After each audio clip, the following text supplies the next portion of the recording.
This video contains subject matter that may be offensive and disturbing to some people. If you are the type to require a warning throughout a video or show, let this message serve as your warning. This channel discusses the harsh reality of true crime. If this warning is not sufficient for you, consider a different genre and unsubscribe from my channel immediately.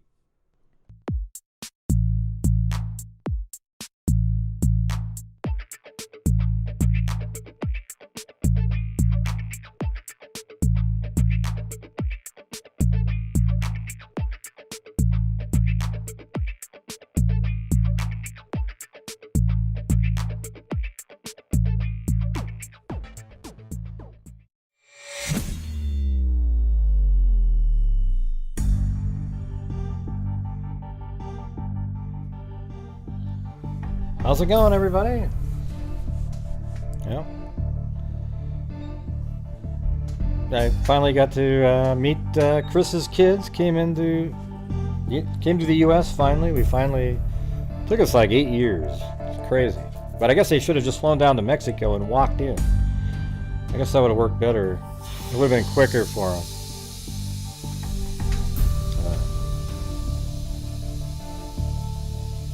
But at least we did it the right way. I guess there's some rice steam coming out of something over there. Yeah, it was really cool. Yeah, they're really nice. She would talk to him like 3 times a week, and just try to.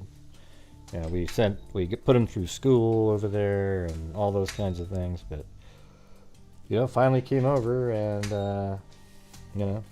Have an apartment for him, and see how it goes. I think they'll like it, but it must be really freaky for them because they don't really know anybody, and everything's totally different. Their apartment they're in that is it's an okay apartment, but it's like it's incredible to them. They're just like, oh my god, a dishwasher. Right? I mean, it's pretty amazing. So yeah, it's gonna be kind of fun to watch him kick some ass over here. So, anyways, that's it.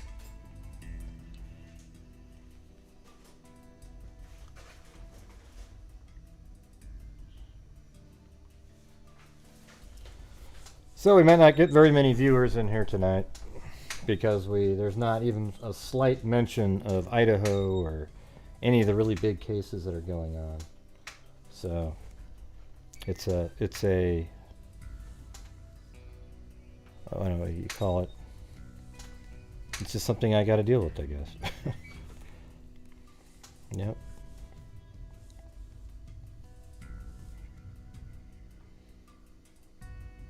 Yeah, it might be a calm one, sure.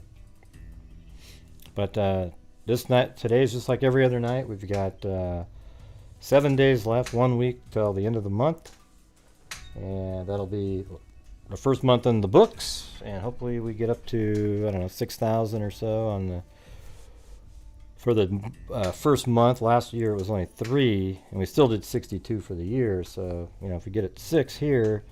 And somehow can keep that up and then have some really big months at some points during that time, we could get way up there. So that'd be pretty awesome. But let's see. Yeah, so I wasn't sure which one to start with. The Bridegan case. It sounds like it's starting to move forward now. So I thought I'd go back in time. Hey, thanks, Christy Kazi, right? Did I say that right? Yeah, Christy Kazi, thank you.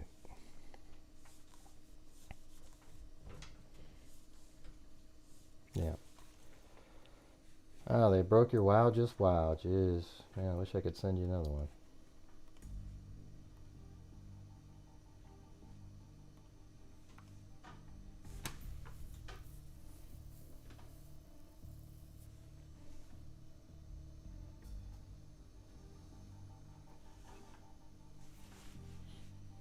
Yeah. So I think that's what I'm going to do. I'm going to go over Bridegan from the beginning so that you guys are aware of sort of what's been going on over the time, and then leading into the new article. And yeah, it should be pretty interesting. Thank you, Lisa Murphy. And I'll show you where all the surveillance cameras were and everything. It's pretty interesting, as I said already.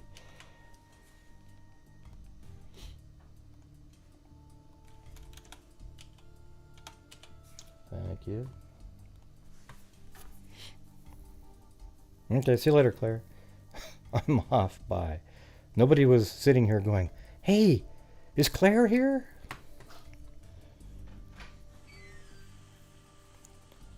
Let's see. Just reading some comments.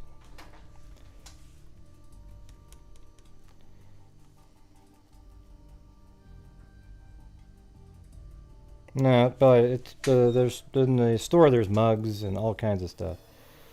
You just have to look around. It's in there. I think if you try the links here, you can. I think, is that how that works?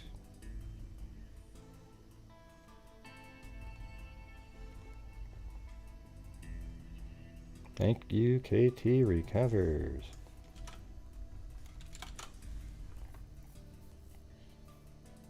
Yeah, let me see if it's on in here.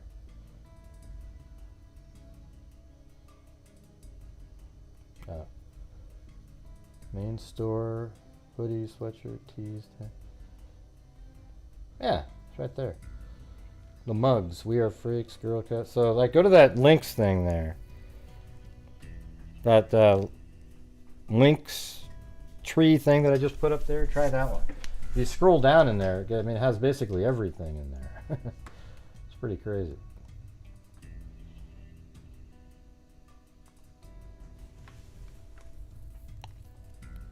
Oh, thank you, Alley Cake. And the Mike D Experience. Thanks, Gray. Love the channel. Hey, thank you. I did hear from Victor again. He said thanks again for all the nice words you guys are saying. He might even pop in. You just never know. Yeah, it's pretty cool, right, Miranda? I mean, they're both 20, like 21 and 20 or something like that, but you know, it's it's just been a long odyssey trying to get them here. And that's the first time they've ever flown on an airplane.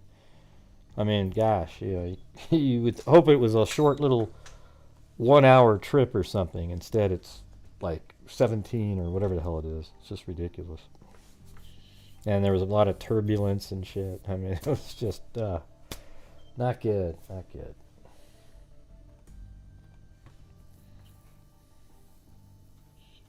Yeah, I think they had to go to Philippines to Japan to Los Angeles, and then they had to reboard, you know, like basically check in again to another flight, whole different airline, and then come here. So it was pretty long day.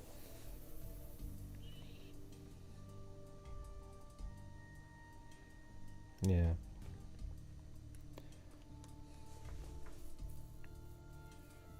Yep, they made it safe.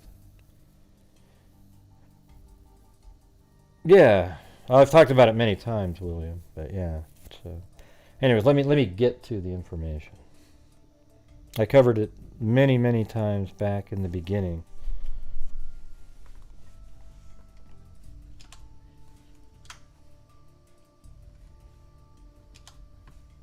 Oh, look at that! It's Mary Glaviano. Hope you're feeling better. And John C. John C. Do I know you?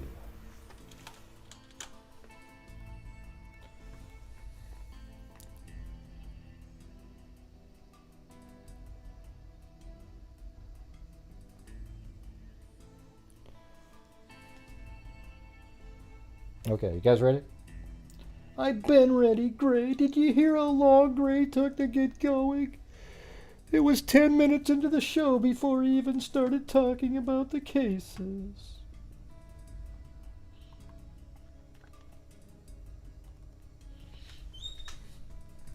Well, it's usually 20, okay? Yeah, you guys are lucky as hell this time. So here we go. We're going to go back to the very beginning here. I found the folder that I had these in. Here we go. Father of 4 targeted in close-range Jacksonville Beach murder, police say. Reward for information leading to arrest now increased to $8,000. A murder in Jacksonville Beach remains a mystery as police are begging for help finding out who killed a 33-year-old father of 4. His 2-year-old daughter was in the SUV, which was also struck by gunfire but wasn't hurt.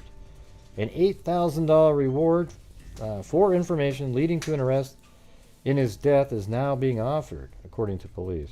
It happened Wednesday just before 8 p.m. on Sanctuary Boulevard near J. Turner Butler Boulevard. Now, whatever this drawing is here can't be accurate. I don't know what they're doing there, but I guess we'll find out what that means. Police identified the man killed as Jared Bridegan of St. Johns County. 6 days after his slaying, detectives are opening up with News 4 Jax about the case, hoping to cultivate more tips. They met at the scene of the crime to share new insight into what happened. For the first time Tuesday, investigators, and this is back in 2022 in February, right? So, we're looking at, well, just slightly less than a year ago, but it's been a while. And it's one of the more interesting cases that there is. It just didn't quite hit out there. Didn't have the gravitas, whatever the hell it is. Maybe it's because it was a guy.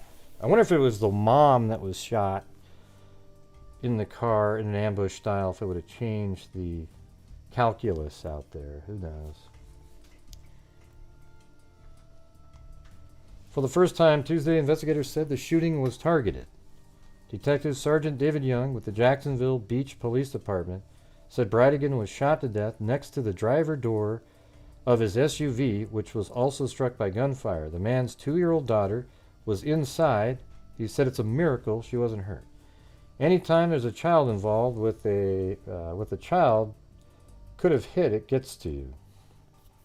Bridegan had his SUV emergency flashers on, and a spare tire was in the road, which is why police believe his killer set him up. And there's the tire. That's an actual picture of it. You can see the yellow, crime scene label right there. And that's the tire that was in the road. So he puts his flashers on. He was going to get out and move the tire. And then he gets shot as he's getting out of his car. There is a reason he was stopped here, Young said. There's a reason. There's a tire in the middle of the road. So we think that in that aspect, we think that he was targeted. Young said it was close range and cold-blooded. He was right at the driver's door, and we believe that the shooter was less than 4 feet, 3 feet from him. Maybe they got a little soot on him. While police have picked up patrols in the area, neighbors said they are living in fear. They are constantly checking for updates. There's a team of detectives on the case working through the weekend. Bridegan was driving a black Volkswagen Atlas, dropping off some of his children at their mother's house nearby. So that's his ex-wife. He had 2 children from a previous marriage and 2 from his current marriage. Police want to know if anyone saw him driving and if anyone was following him or if there was an incident before the shooting. Bridegan, who worked as a software manager for companies including Microsoft, was just feet away from getting into JTB on his way home to Nocatee. Well, it's a highway. It was specific, Young said. He used this route all the time. Yeah, so Bridegan would use this route every single time that he dropped his kids off. So somebody knew his pattern. So immediately you think, well, who are the people that would know the pattern? Well, his wife, maybe, but definitely his ex-wife, who he dropped the kids off all the time. And the kids who were, I'd like to know if the kids that were dropped off were ever asked, how do you guys actually get here? You know, and just some casual, oh, every time we drive this way, oh. Because it's kind of a weird thing to ask Stephen if you were the ex-wife. Oh yeah, he was in really bad terms with his ex-wife, yeah. It's terribly added. It's emotional for everybody. It's emotional for the detectives. It's emotional to have to look at somebody and say, we're trying to find the right answers. Detectives acknowledged a lot of speculation and rumors in the neighborhood. However, police are urging people to not jump to conclusions. They said everything and anything is on the table with this investigation. All right, so that was kind of right at the beginning, about a week in. And then this is, yeah, about the same time, actually. The First Coast Crime Stoppers is now offering $8,000. Let me just move on to a different date here. So on the 23rd, Florida dad shot dead in front of daughter 2 in targeted killing.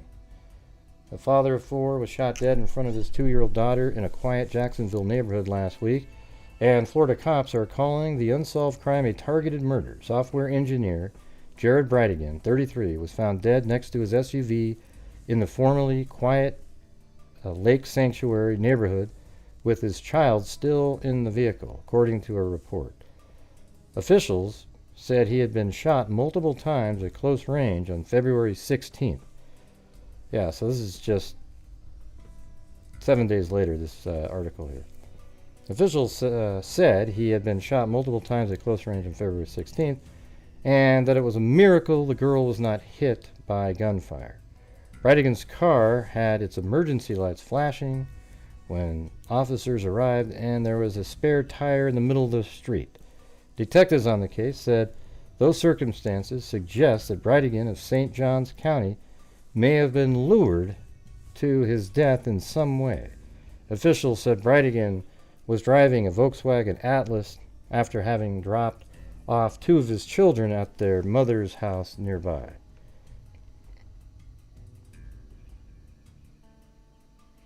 And this is his wife right here.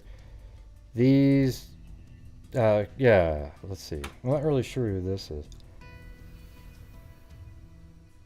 Let's see. Jared Bridegan leaves behind 4 children. Okay, that's right. So he has 2 children with her, I believe. This child and this child are the children of his ex-wife, and then these 2 are the their children. I'm just trying to, I'm wondering though if it's this one that was with him and this is just an older picture, or is it this one, because she looks like she's 2 years old also, right? I mean, this child here looks like maybe what, 10 or 11 months old or something like that, maybe a year.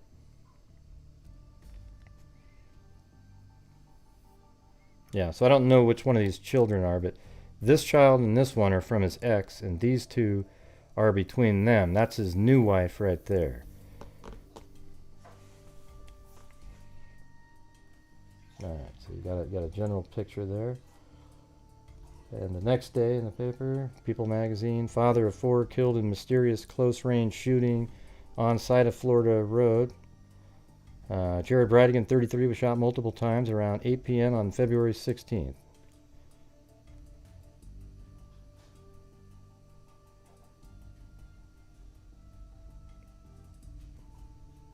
Yeah, but I don't think that's what happened there, Leah. So, thanks. Yeah, I've got it all mapped out. The killer didn't go that direction. So just follow along here and you'll see what's going on in this case, all right? Even though I don't live there, I've seen the map 100,000 times, and I can tell you where all the different cameras are and everything like that. So even though that highway is right there, that's not where the killer went. All right. So anyways, it says right here, Jared Bridegan, 33, was shot multiple times around 8 p.m. So it was 8 p.m. February 16th as he was standing outside his black Volkswagen Atlas along a road in Jacksonville Beach. His 2-year-old daughter inside the SUV when he was killed was unharmed. And thank you very much, Leah the Libertarian. And like I always say, you guys are the sole income for the channel. So if you like what we do here, then please help support the channel. If not, if you don't feel like doing that, hit the like button. And that's awesome. Apparently, it's bad to want people to hit the like button. People don't think about doing it. That's why everybody's show out there tells people to hit the like button. Right? So there you go. When officers got on the scene, they found the vehicle with its flashers on. And there was a tire up in front of his vehicle in the roadway. Jacksonville Beach Police Department Sergeant Tanya Tater told people. From there, we were just trying to put the pieces together. Police say handgun shell casings were also found at the scene. So it was a handgun, there was a tire in the road, it was an ambush. He had just gotten out of his car at around 8 p.m.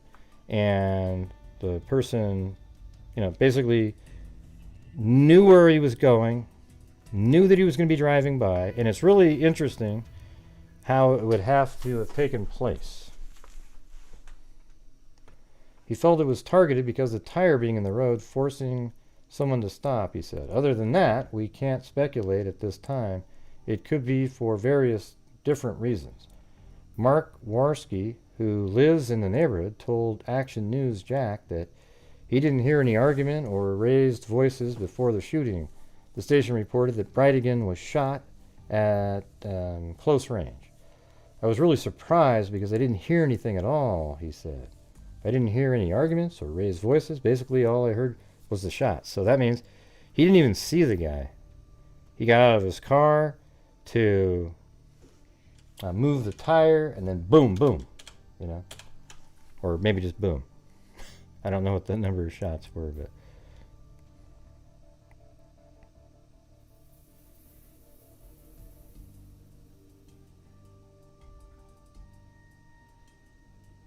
let's see. Thank you, Kendall Woodward Stone.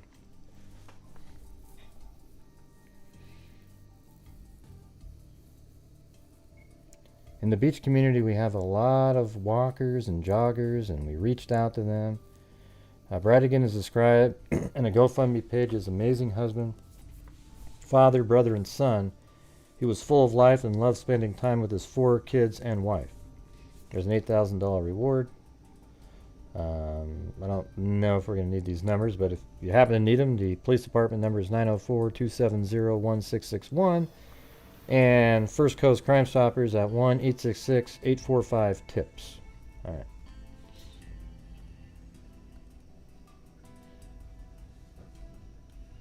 And this is in March now. 3 weeks later, about. Now in this one, see how there's surveillance footage they've got here now. And there's actually a couple different shots in here. Just finding a lead, and then also putting it out to us so we can have like a moment of in front of his 2-year-old daughter. We gave everything we could to law enforcement, detectives. We're trying to help. Wednesday, the Jacksonville Beach Police released these videos of a blue Ford F-150. Yeah. So see how it's got the gray line on the bottom and then blue up here. And the Jacksonville Beach Police Department is asking for the public's help. I think it's his. When you ask why, I think it's going to be his ex-wife and new husband are the people responsible, in my opinion, based on the information, for killing him. All right? That's what I think. JBD, or mainly the ex-wife. I think she's the mastermind and behind the whole thing. JBPD said on that same night between the hours of 5:30 and 8:30 p.m. a truck was captured on surveillance video in the Jacksonville Beach area. So interestingly, it was kind of there and around at earlier times.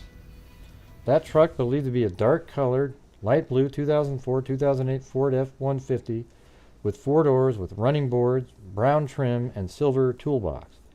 oh my gosh, I'm just so happy about the Jacksonville Police Department just finding a lead and then also putting it out to us so we can have a moment of there is something that's going to be moving forward from this. Action News, Jack asked our law and safety expert, Dale Carson, who has years of experience in law enforcement and is now an attorney, about the significance of releasing information on the truck to the public. What it also means is that investigators in this particular case don't have a great many leads.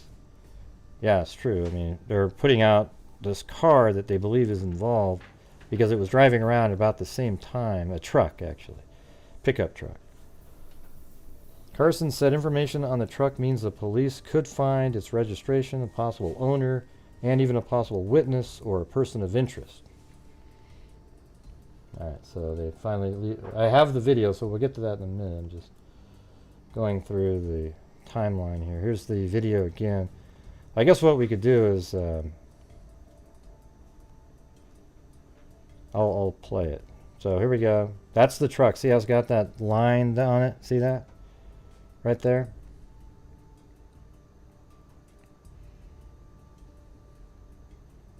And then there it is again. And see how it's got the line down below it? Boom. And then here's another shot. You know, that's one I didn't have that one, interestingly. I just noticed that. Hold on. Maybe we can find that one. So that must be from the other side of the road. I guess we can look for that here in a minute, but let me show you what I've got here, and then we can get back to these articles here.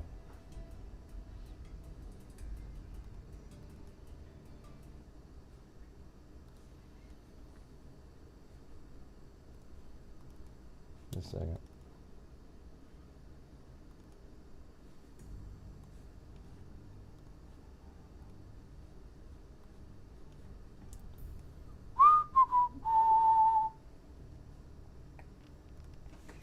I'm going to use VLC player on this one. Okay, see where it is, where they first show it here? They're out of order though, in the way they're playing it. And that car, in that case, it drove straight through the intersection. See how it's right here? Now watch how it goes. It doesn't turn or anything. Look how it just keeps going straight. So here it goes. And it just goes straight through there, and then it loops around again. Okay, then, oh yeah, I guess I do have this one. I do have this one. My videos is better than the one that they just played. So here it goes. It drives by right there.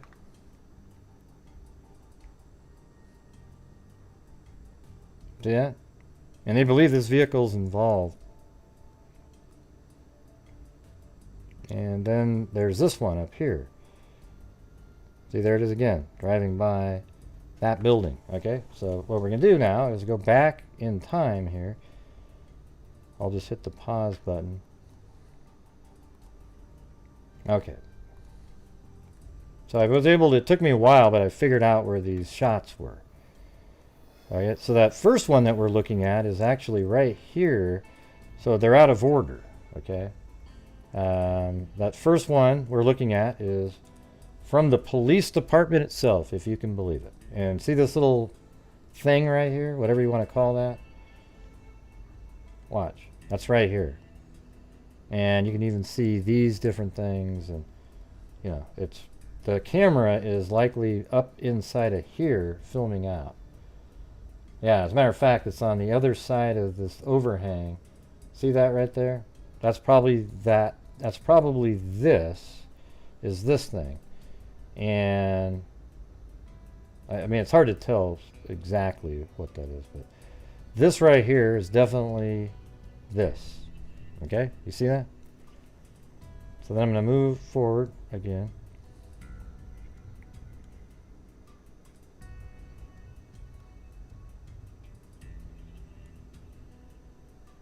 All right, let me pause it right here. Right there, boom. Okay, 1202, yellow door, that pole there. So that's actually back the other direction. And it's right here on this corner.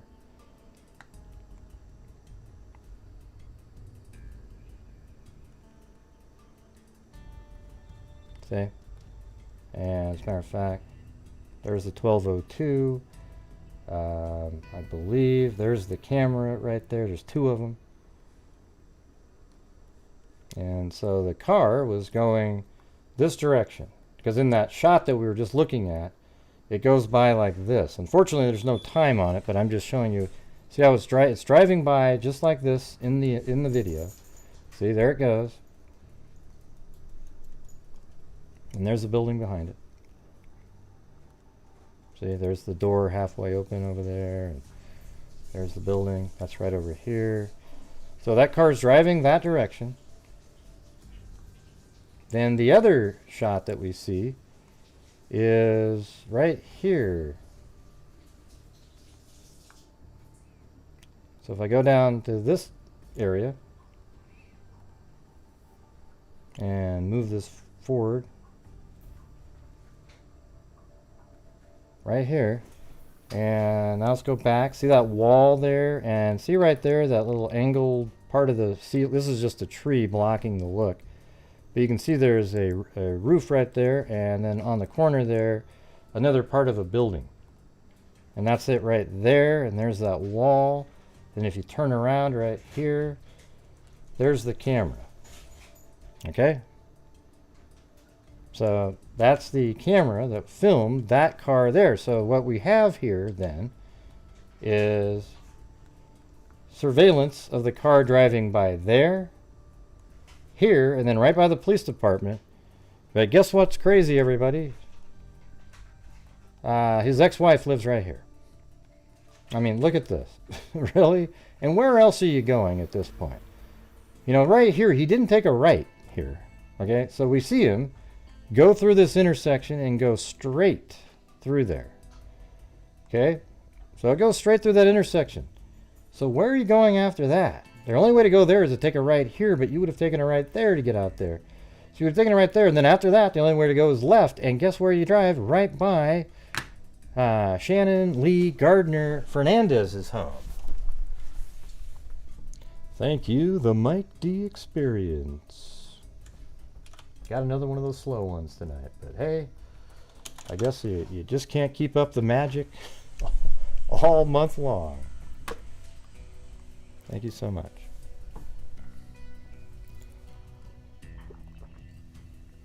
Yeah, so here's what makes sense to me. If I was somebody that was looking at this case, and you would come driving down like this on this highway here, and I'm not sure, let me just check something out here, how he gets there originally, but he always leaves probably the same way. So there might be, I think this is one way right here. It is. So to get there, he might have to drive down, maybe, let's see, maybe take this exit right here, come down and then go underneath here, and then make his way up to the, Shannon's house. But every time you would leave, there's only one way to go, and that's down this way like this. See, you get stuck over there. You drive down. This is the quickest way. And then right in this area, you have to take a left, come down, and you work your way down, and you have to, in this area, you have to take a quick right, then a left, and it puts you right back out on the highway heading back home, because he lived right down here. And as you can see right here, there's no home there. However, if you go to a more recent time, he lived in this community where it was built in there. The Google Earth 3D shots from a while ago. This is March of 2022, and it was already built there. He lived right here. Hey, thank you, WNC Granny, and sorry you weren't feeling well.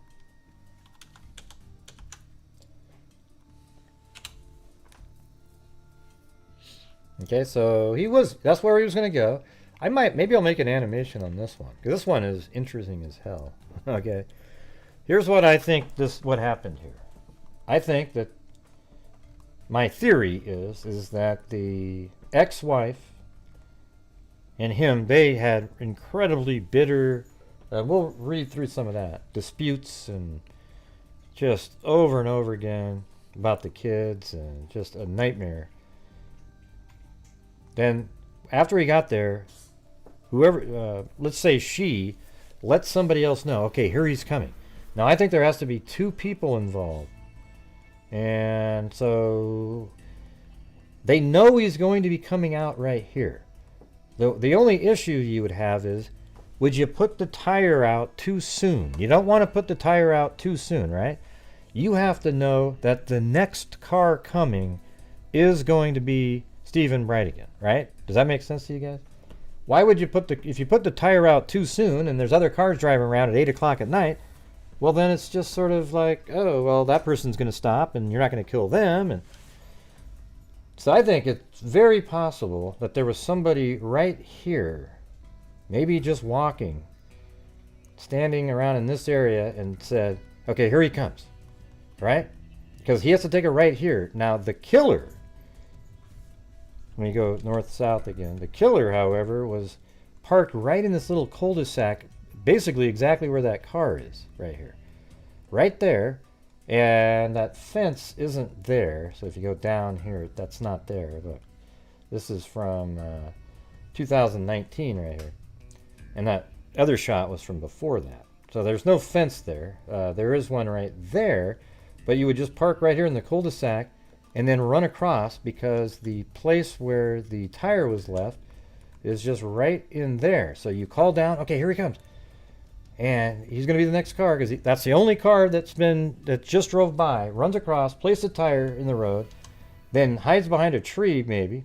Let me just go down there. I'll show you where the spot is. It's right here, exactly where this pin is. So it's right here.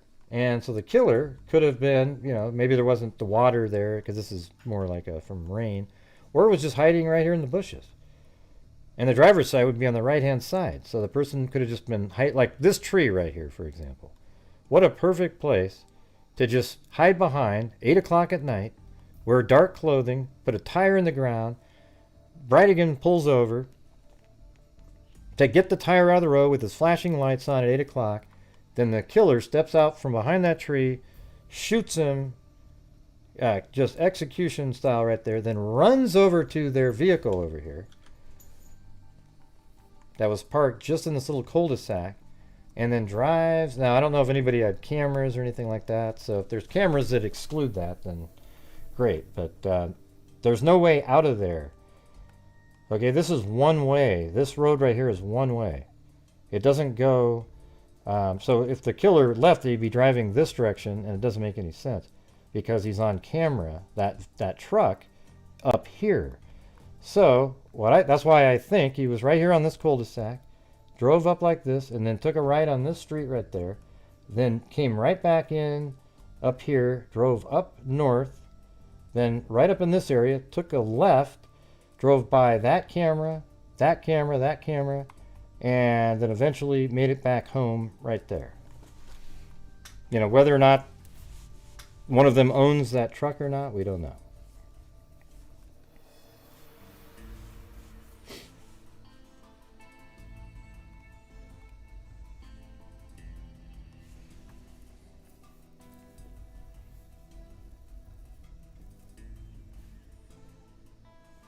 Are you guys even paying attention? I really don't see anybody commenting on the case.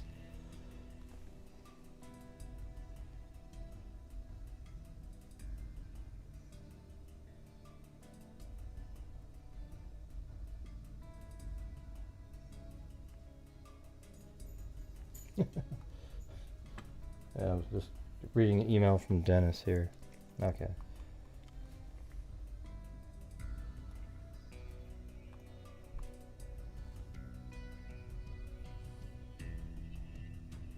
Yeah, I think this is likely what happened there. I mean, obviously there's other places the person could have driven up here, but there's really nowhere to go, right? I mean, you can't even some of these places you can't even get out of here. So you'd have to drive up here maybe. As a matter of fact, there isn't any way. So there's no road that goes over here and gets out. The only way out is right on this one street to put you over here. Because if you went over down this direction, let's say he drove up here, took a left, came down like this, he has to go this way on a freeway, but that's not where they saw his vehicle, the truck. It was up here going this way. I'd love to know the timing, though, of that. I mean, I guess it's possible that was even before the killings, but and then maybe heading to the house to get something. But I don't know. I don't think so.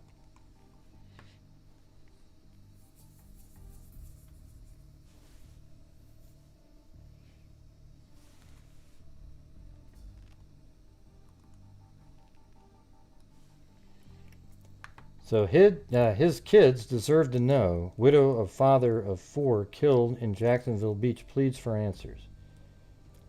It's been months since someone shot and killed a father of 4 at close range in Jacksonville Beach. His 2-year-old daughter was just feet away in the back seat. Detectives believe Jared Bridegan, a St. Johns County resident, was targeted and ambushed. For this first time, Bridegan's widow is publicly sharing her family's pain.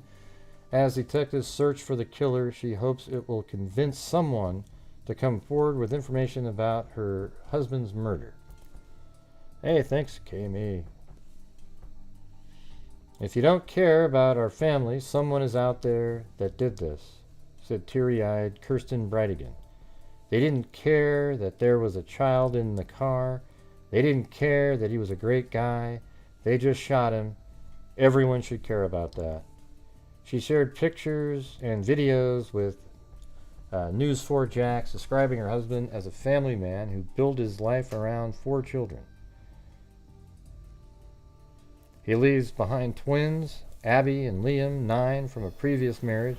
Jared and Kirsten Bridegan share Bexley, 2, who was in the SUV at the time of the shooting, but not hurt, and London, who was 7 months old. Okay, so in that picture we saw earlier, this is the 2-year-old, and that's the 11-month-old. That's almost exactly what or that's 7 months old there. I don't know it's, when the pictures were taken, but that's 7 months old in this one. It looked a little older in the other shot that we saw. Yeah, thanks for the effort there, Cindy. This is just one of those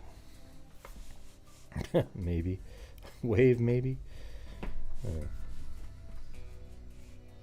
Yeah, we know, Miranda. I'm trying to get through the case. Thank you very much. Yeah. Who are you talking to, Nonstop Mom 36H?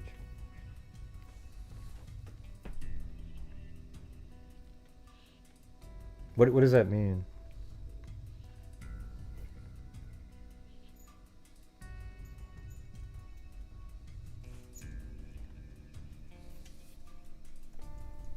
Yeah, try to let me get to the... I mean, you know how it works here, Miranda. Let me tell the stories on here, okay? I know what I'm doing. It's not like I missed the new information. That's why we're going over it again. All right? It's like giving away the plot of a movie.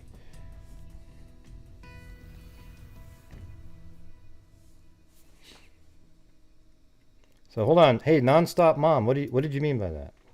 5, 4, 3, 2. All right.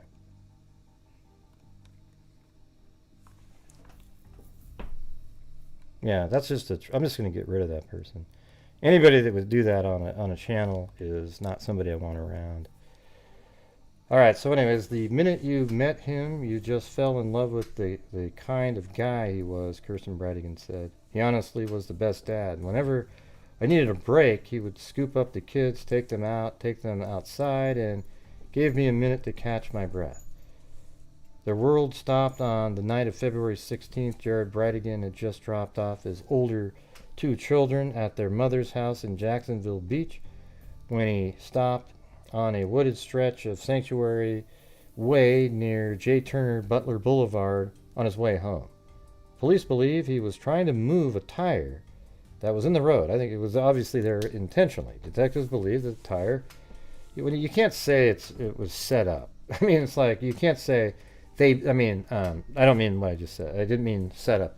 They can't mean that they believe there may have been, the tire may have been part of a setup for a slaying.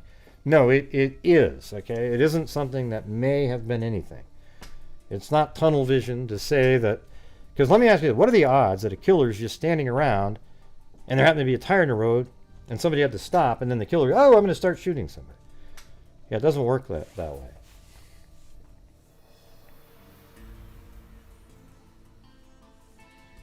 There is a reason he was stopped here, said Jacksonville Beach Police Detective Sergeant David Young.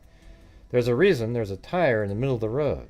So we think that in that aspect, we think that he was targeted. He was right at the driver's door, and we believe that the shooter was less than 4 feet.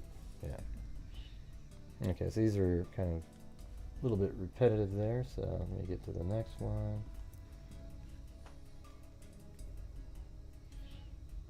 I know, but we just don't want to, you just put out the, I'm trying to get to that piece of information, but I want people to hear how it went down prior, okay?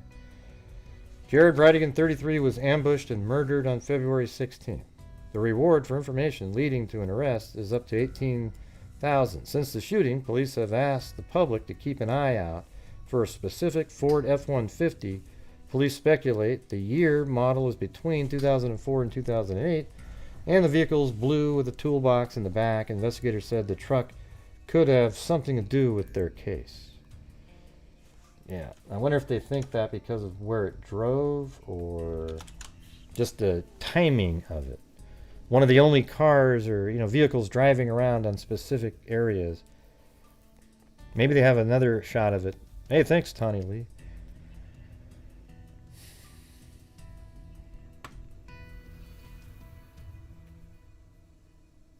Jacksonville Beach Police confirmed a tire was found in the middle of the road. Yep. Anytime the police continue to release some information about the investigation, such as the tire or the script. Yeah, so this seems like another sort of repetitive article from before. I just put them in order here. This is from the 23rd of March here. Somebody out there knows something. Widow reaches out for help in husband's murder case. Kirsten Bridegan is still taking it day by day. The quiet months are really hard, Bridegan said.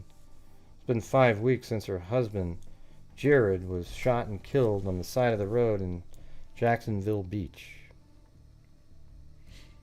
Hey, thanks, Donna D.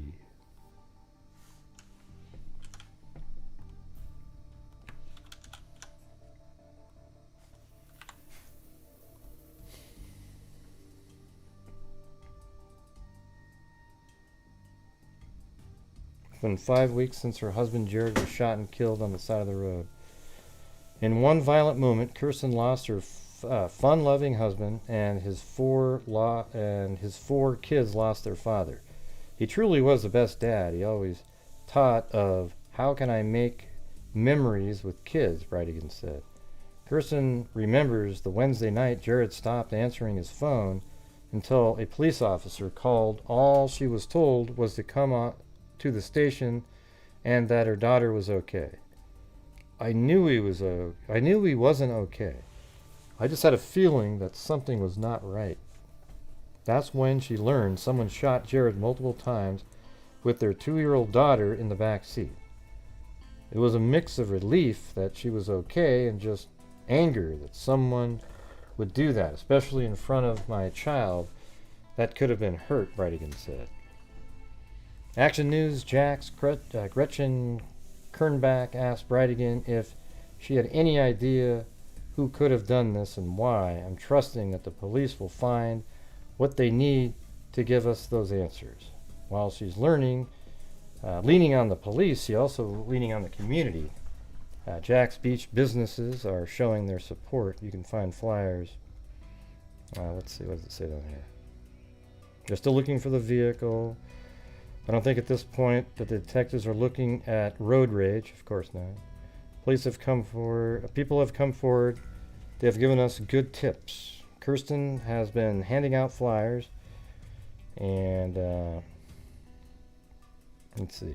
Tonight at 5 and 6, Gordon Brett is not giving us up on the search. Okay, so this is just, you know, I mean, she gave a really emotional plea. The links are in the description. Well, in the original videos. This is CBS 747 here. I'm not playing their videos in this one. I mean, maybe we can play the audio. Matters into her own. Bridegan is taking it day by day. It's been 5 weeks since her in one violent and his 4 kids. I always thought of how can I make memories with my kids. Kirsten remembers the Wednesday night Jared stopped answering his phone until a police officer did. All she was told was to come to the station and that her daughter was okay. Yeah, let me get to the next one. So the 31st, 8 days later. He's not just photo you see on TV. Wife continues to push for tips in the death of husband, fathers of 4. The Jacksonville Beach police say the killing of a father of 4 was targeted. Jared Bridegan was shot at close range on the evening of February 16th. His, let's see, detectives say they believe he had stopped to move a tire that had been placed on the road when he was shot multiple times with his 2-year-old daughter in the car. His killer's identity remains unknown, but his wife is not giving up her push for answers.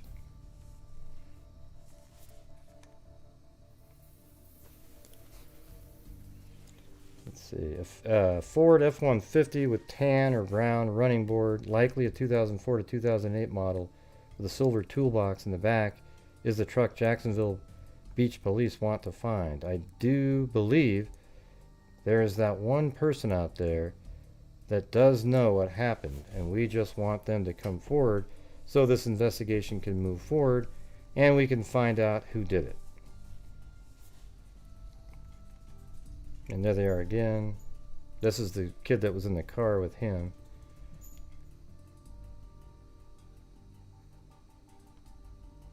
And these are the other 2 kids that he had with this other woman.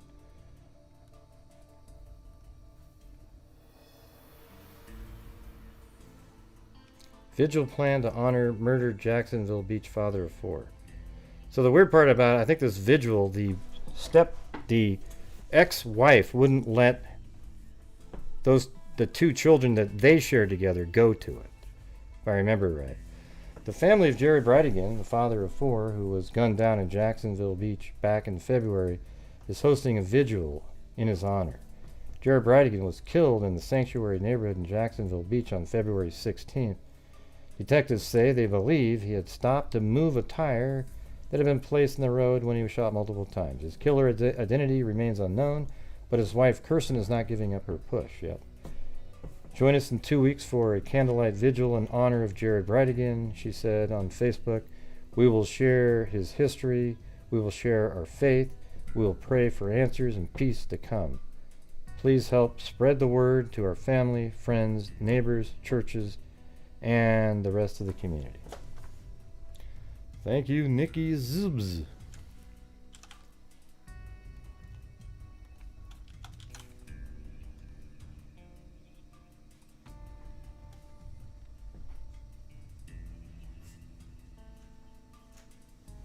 Now, we don't know where the truck could be at this point. We're asking that you please call and give us information. That's what it looks like right there. But it has a tool area in the back there, like a case.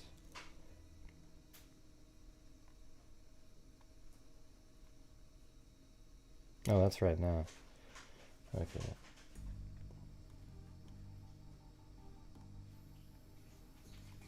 Then on the 14th, Florida man mysteriously murdered in front of his toddler daughter. Now his widow wants answers. So now she's really starting to push. I'm not going to play it though. A devastated widow is begging for the public's help after her young Microsoft executive husband was gunned down in front of their 2-year-old daughter. It was pure cowardice and evil, said Kirsten Bridegan, 30, whose husband, Jared Bridegan, 33, was ambushed in his car February 16th as their daughter Bexley watched from her car seat. To have done that where he didn't even have a chance to fight back, and it was done in front of his daughter, I would ask anyone who knows anything to come forward. And there's the tire again. And this is them when they were together and happy. He stepped out of the vehicle and was shot. Sergeant Tanya Tater of the Jacksonville Beach Police Department told Fox News Digital. Authorities are investigating whether the tire was placed on the road to lure Jared from his car. I wonder what type of tire this is, too. I mean, that might play a role, or was it just some random tire pulled from a junkyard?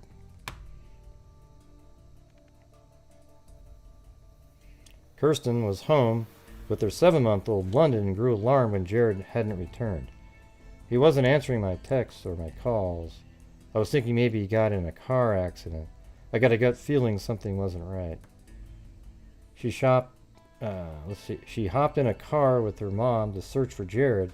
As they drove, Kirsten kept calling Jared's phone, but it wasn't her husband who finally picked up. A police officer answered, but wouldn't tell me if he was okay. She recalled choking back tears. He said, "Please come to Jacksonville Beach Police Department." I told my mom, "Jared is not okay." I just knew. My whole body, my spirit, I knew he wasn't okay. That's them right there when they got married.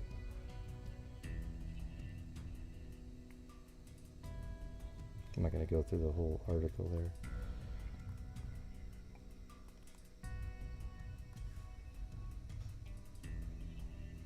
Vigil held for Florida man murdered in front of toddler daughter. And she speaks at it, pleads with the public to help. It's weird, some of these early articles don't really mention her name too much. Let's see, hold on.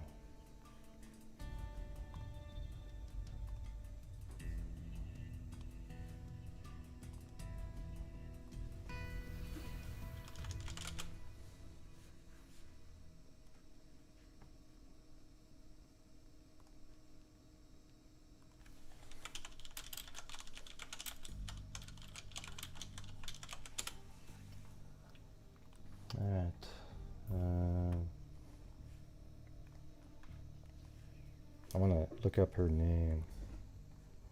Shanna Lee Gardner. I know that she's in there.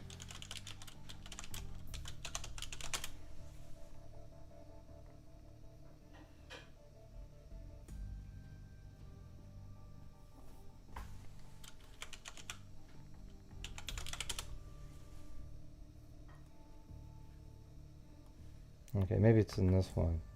Oh, this is today, so. Murdered Microsoft executive Jared Bridegan's ex moves cross country. So his ex, this lady right here, she looks just crazy in some pictures out there. I mean, just absolutely like massive arms, and like she could beat up most people, you know. So anyways, this is where we're at today, about a year later.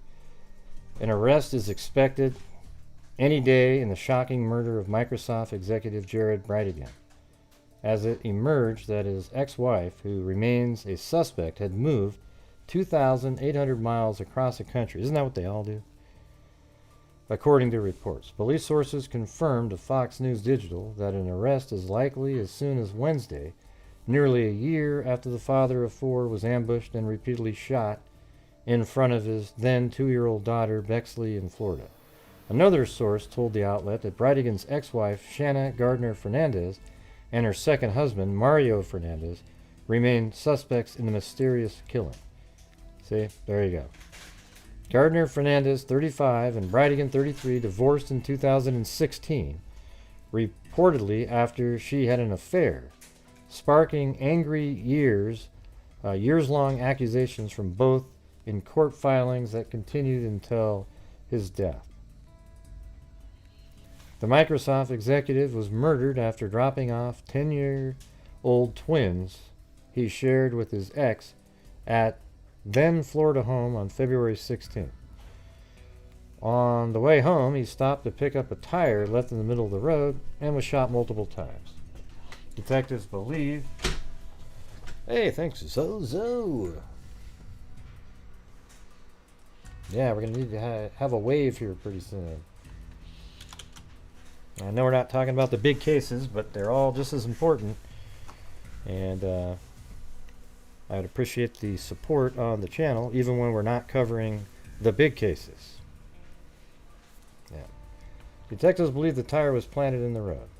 This was such a heinous crime. I mean, the amount of times he was shot just to ensure that he was dead.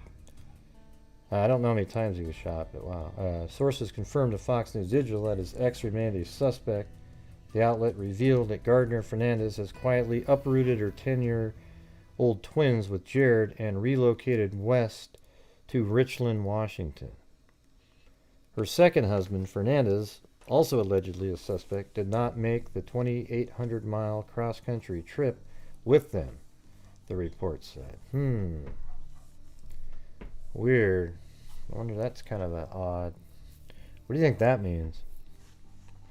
Thank you, the Mike D Experience.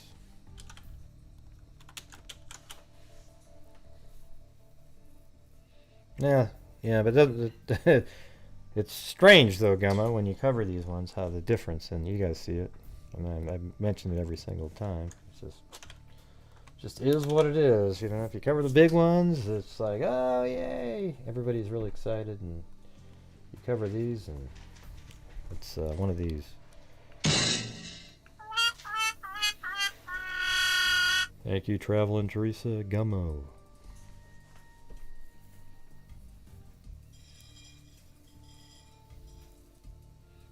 Yeah, maybe. But, I mean, it seems more likely that he would be the killer, right? Because he dropped her off. He dropped the kids off at their house. How would she get ahead of him? Right? So it wouldn't make much sense. Unless, you know, he was the only... Fernandez, the male, was home, and he just left the kids with him, and then she was gone somewhere. But it makes more sense that she was at home, and she's not actually the killer, but was a co-conspirator.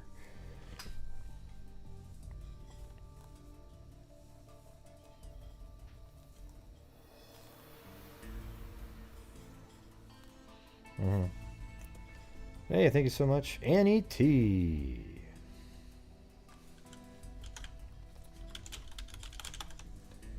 Thank you.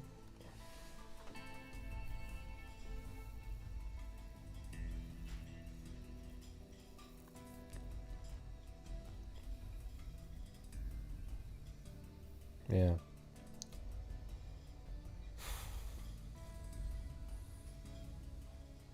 Let me read this right here.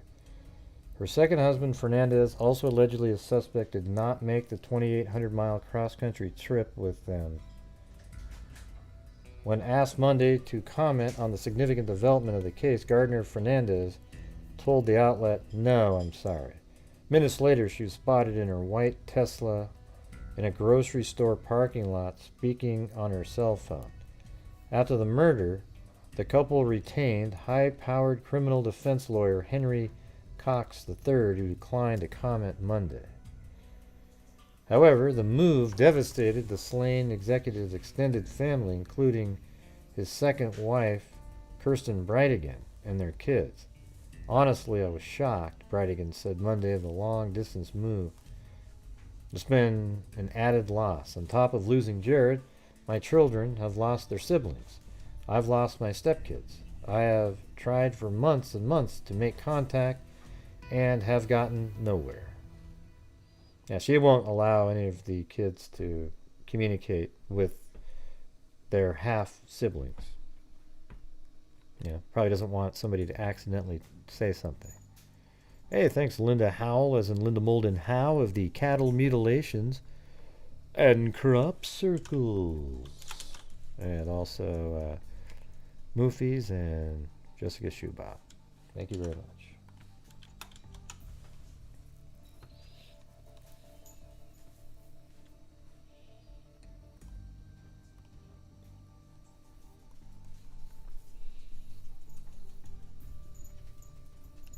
She also fears that her stepkids are now isolated from the rest of their family after being pulled out of their private Jacksonville Beach school. First, the twins lost their dad, then they were completely cut off from their own sisters, and now they're being taken away from their school, friends, and their sports teams. That's what concerns me. As for Bexley, the toddler in the back of the Volkswagen Atlas, when her dad stepped out and was ambushed and shot, Bridegan said she's good days where she's happy. Has good days where she's happy. That's this girl right here. I don't know, is that a new guy there? Oh, that's Jared. He just has a beard and everything. It's hard to make him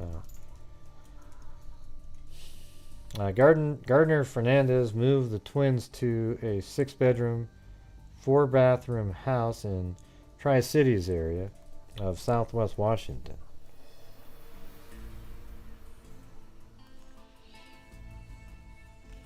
Property records show that the modern ranch home was purchased in September for $1 million by White Sand LLC, which lists the Alpine, Utah address of her parents. Shelley Gardner founded the papercraft company Stampin' Up, which has an estimated annual revenue of more than $100 million a year. Wow. She's probably going to be able to buy her way out of this. Her parents are prominent fixtures in the Mormon community known as the Church of Jesus Christ Latter-day Saints. They were in West Richland this past week visiting their daughter and grandchildren and attended a service solo Sunday at a local LDS church. Jared was also a devout adherent of the faith, but his ex-wife drifted from the religion after their 2010. So who moved? What's going on here? Yeah, she moved. Tri-Cities in Washington.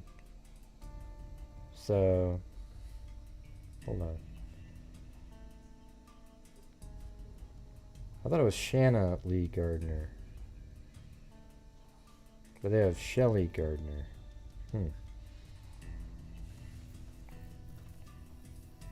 Maybe it's Shelley.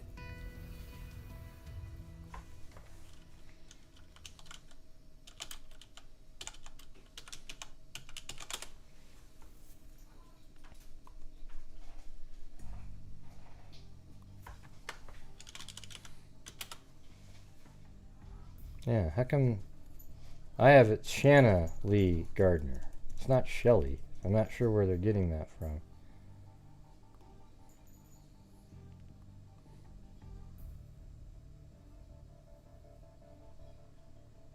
And she had images out there where she's exercising and stuff, where she's just like a Yugoslavian shot putter. I mean, it's just crazy.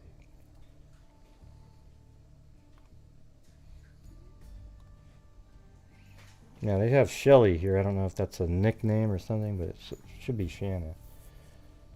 They were in West Richland this week visiting their daughter and grandchildren. Jared was also a devoted adherent to the faith, yeah. But he admitted to the Florida Times-Union that she'd asked a tattoo parlor employee in 2015 if he knew anyone who would shut up her ex-husband. However, she insisted that was just talk, putting it down to things people say during bitter divorces without serious deadly intent. Our relationship was pretty complicated and remains pretty complicated, she said. Yeah, well, you guys fought all the time, so.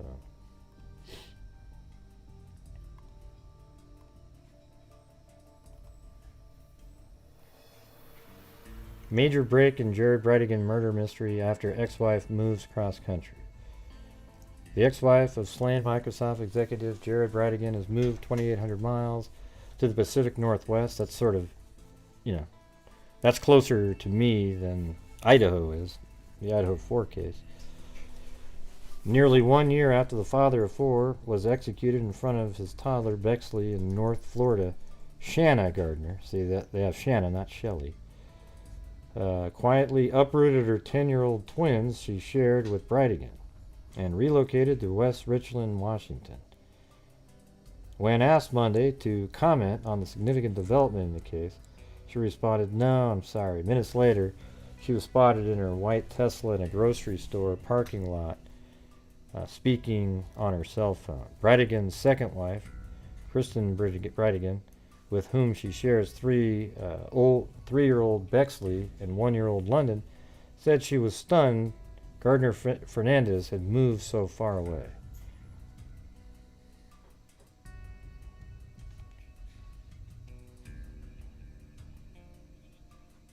This is the home she moved to.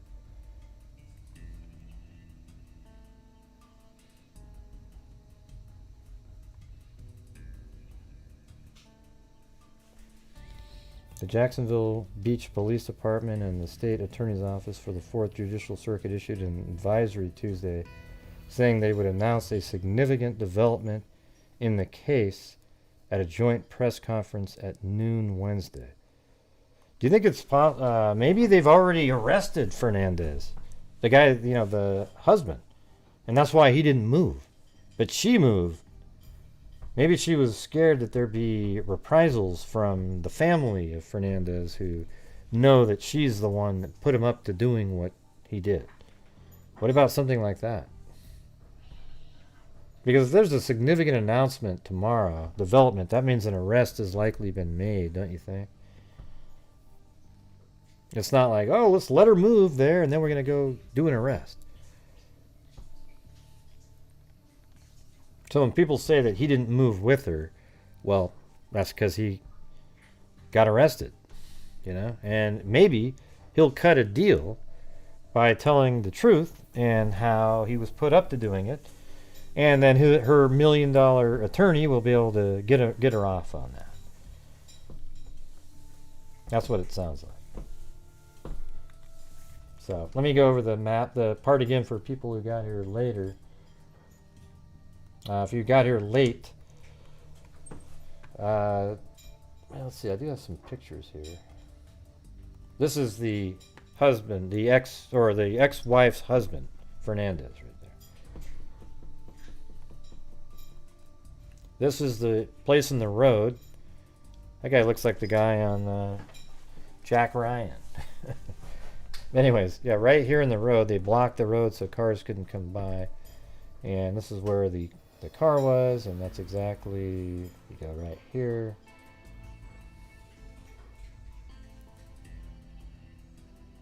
Yeah.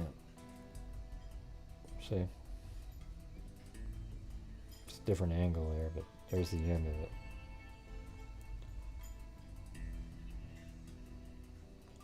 Yeah, and that shot's more like right there.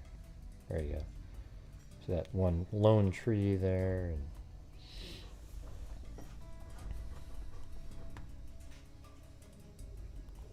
here's the picture of the tire that was placed in the ground as a decoy.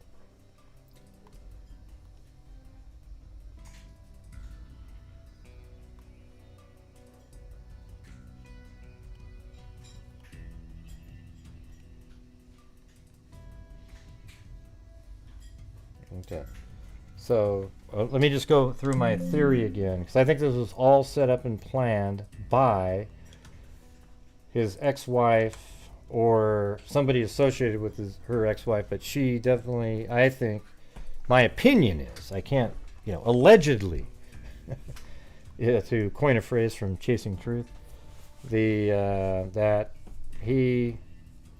they planned to kill him on this particular night because all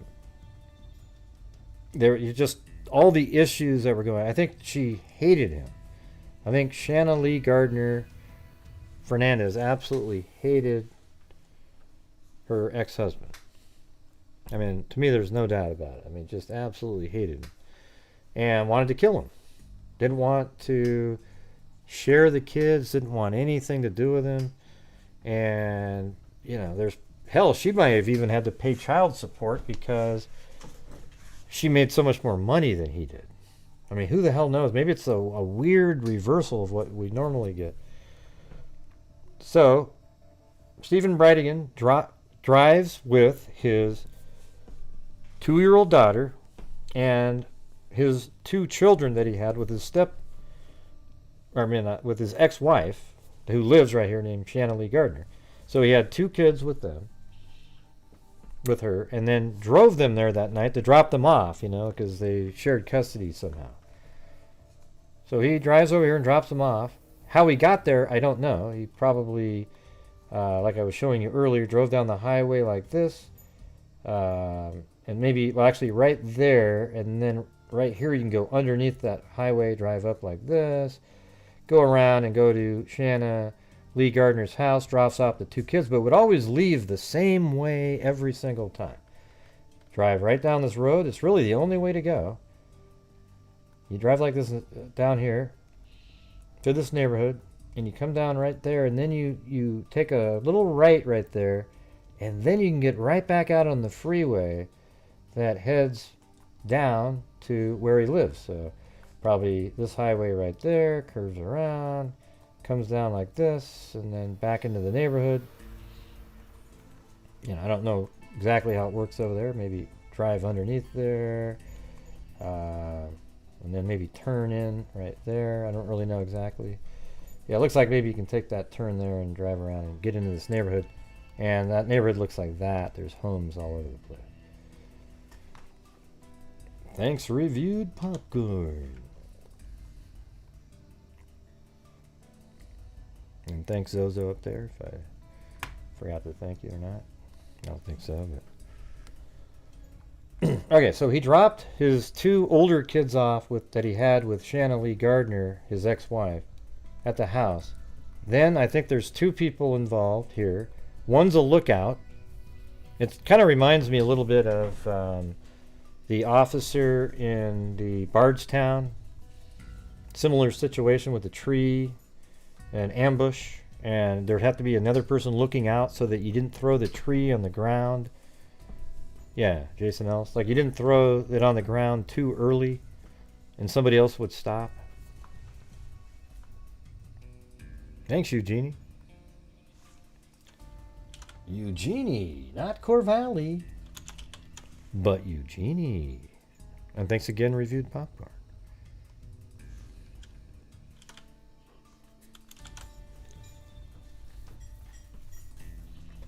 So, yeah, he drops the 2 kids off, and then he's heading down. Now, 2 people have to be involved because it's right around in this area.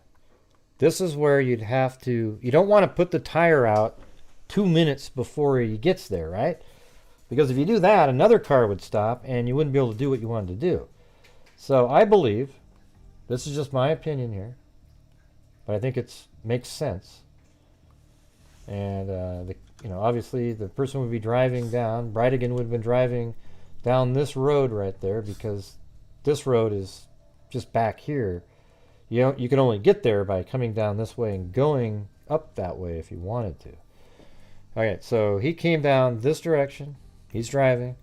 Then there's another person standing right here. And they're just walking casually, maybe with a cell phone in their hand. And they're walking like this. And they see Bridegan's car coming. Okay, he's coming. Boom, he's driving like this. This direction. I might have to make one of my animations about this one. Then comes around, and that's the only way to go. The other person parked their car in this cul-de-sac, probably close to where this vehicle is. Just parked it right in here. And if you go down the street view there, you'll see that that fence doesn't actually do what you see there. It stops right here. And maybe parked his car over there, walked across, and hid maybe behind one of these trees after placing the tire in the ground right there.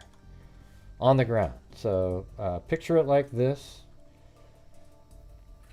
The killer parked right over there, walked across, put a tire in the ground, and then maybe hid behind a tree like this. Then as Jared pulls up his car to get out to remove the tire that was placed on the ground, he's then shot many, many times and some of the bullets went in the car and almost hit the kid.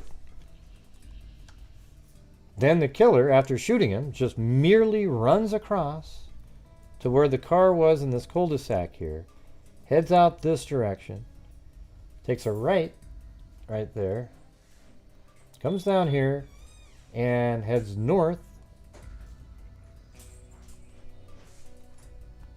And then right up here takes a left, and we've already see that they're interested in this pickup truck. And we'll look at this again.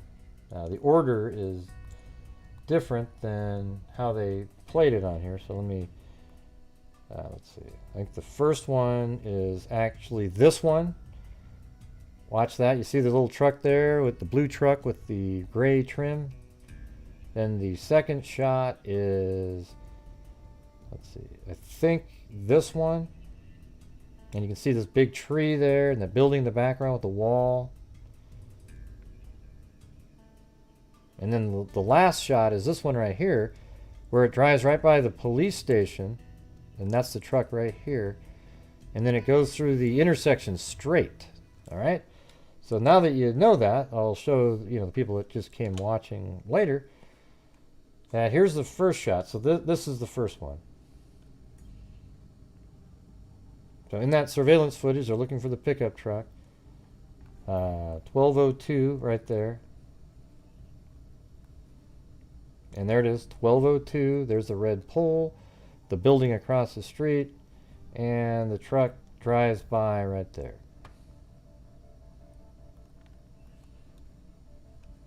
And there's that building in the background. There's the camera is, just a second.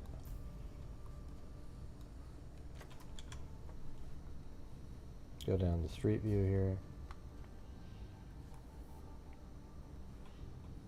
Yeah, there's two cameras right there. That might even be a third, but I think just these two right there. And the truck drove by right there, which again, if I go up in the air, the incident occurred there.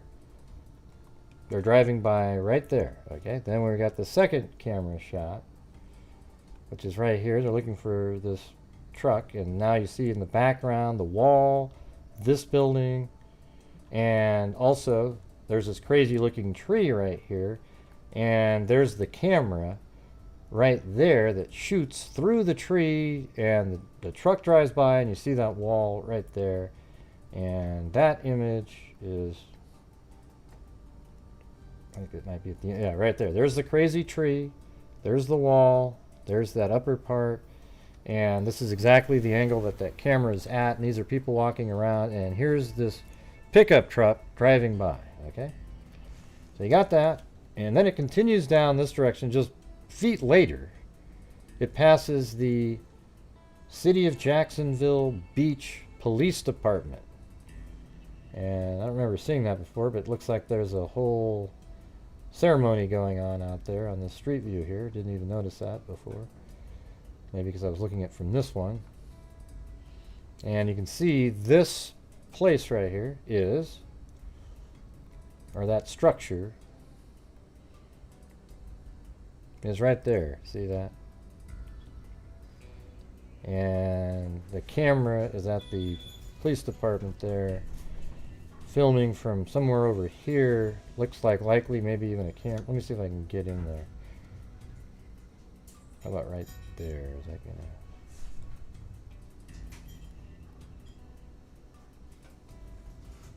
That's the camera right there. That camera right there is what filmed his car driving by that structure, going that direction. Looks like they removed the writing that was on it though. And then he was driving this way. So what's interesting about that, him driving like that, he drove by right here, is that, so first of all, if he wanted to leave the area, he would have taken a right there, but he didn't do that. The car kept driving straight right there. So it was going straight.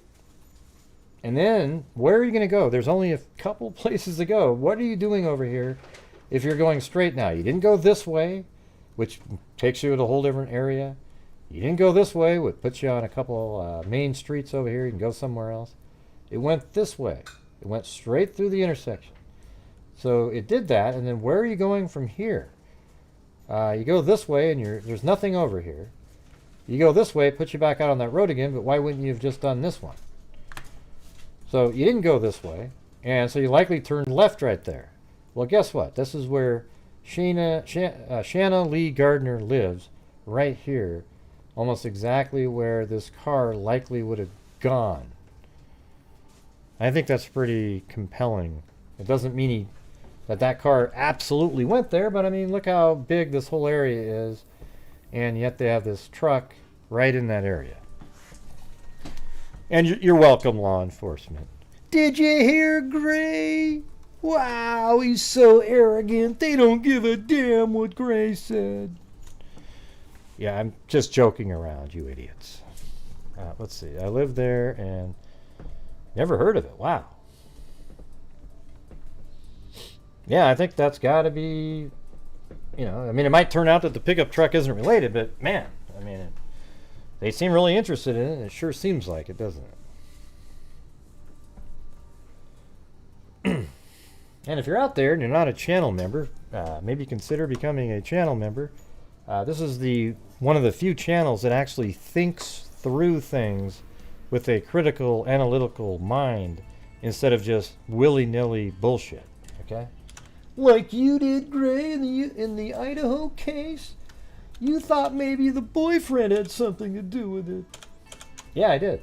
And it was all based on critical thinking. Every single bit of it. Just turns out it wasn't the truth. It wasn't the reality of it, and it was just speculation, so there wasn't a truth that I was claiming. You get it? Yeah. Hey, thanks so much, Kit Kat. As in Kit Kat Bar. We all love those.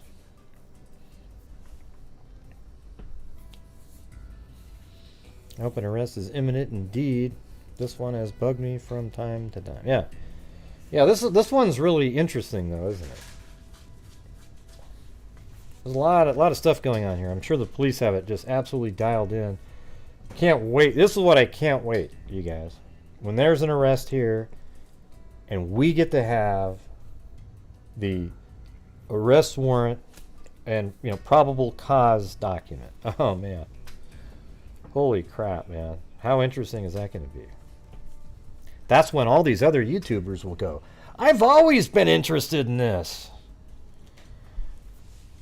Yeah, but as soon as we get that, it'd be awesome. I don't think I've ever even heard it talked about, to be honest with you. Yeah, well, hell, we might even get it tomorrow. Now, if you see it out there, make sure to send it to me. The PDF file. The actual arrest warrant or probable cause. Gotta be awesome.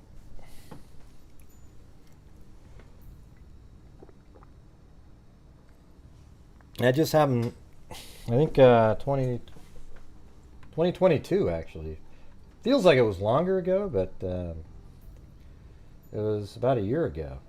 It's weird. This is one of those ones that if you told me it was 3 years ago, I wouldn't have said, oh, no way.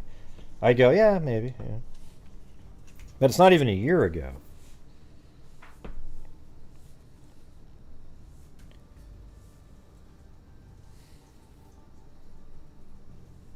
Now, I don't know if he's been arrested. That's just what I guess, TTJO. The reason he didn't go with her to Washington is because he was arrested. And the reason she moved is she probably feared reprisal from family members who perhaps know the truth of what happened. And eventually she might be arrested. Yeah, I think I might make a 3D map on it and do the timing and what my theory is.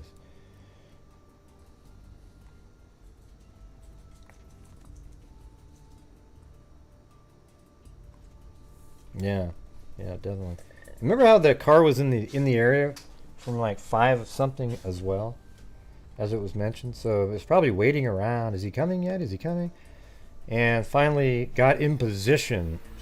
So here's what happened is that either the person was watching him show up to the house, or she texted or called or said something about, okay, he's coming. He's just left. He just left. Then lookout number 1 guy, he stands right here. And again, waits, because he always comes the same way. Waits. And when he sees Jared coming up right around in this area, says, here he comes. Here he comes. Then this car that was already parked here just quickly bolts across, throws the tire in the road, places it right in the middle, and hides behind a tree. Then Jared pulls up, gets out. As soon as he gets out, the person comes out from behind the tree, shoots him multiple times, then immediately runs over to their parked car here, gets in it, drives north, then east, and then north again. This is if that pickup truck is related. Turns right here, ding, ding, ding. The only way to go over here that makes sense is to have taken a left, which takes you right by Shannon Lee Gardner's house again. Yeah. Makes sense to me.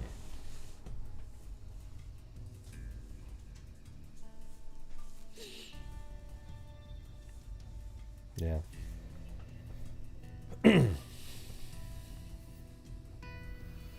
Hit that like button. Yeah, so this one's always been really interesting, just sort of the calculatedness of it. I mean, it's just really disgusting, to be honest with you.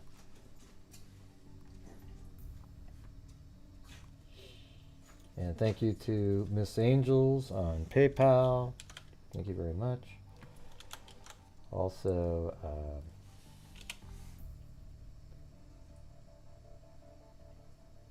let's see. Nice work, Greg. Ignore the dummy heads. Well, I try. I like to flip them crap too, because they're just, you know, they don't. I've decided to not have it affect me, but they're just, you know, like, wow. Some of the dumbest people we've ever seen.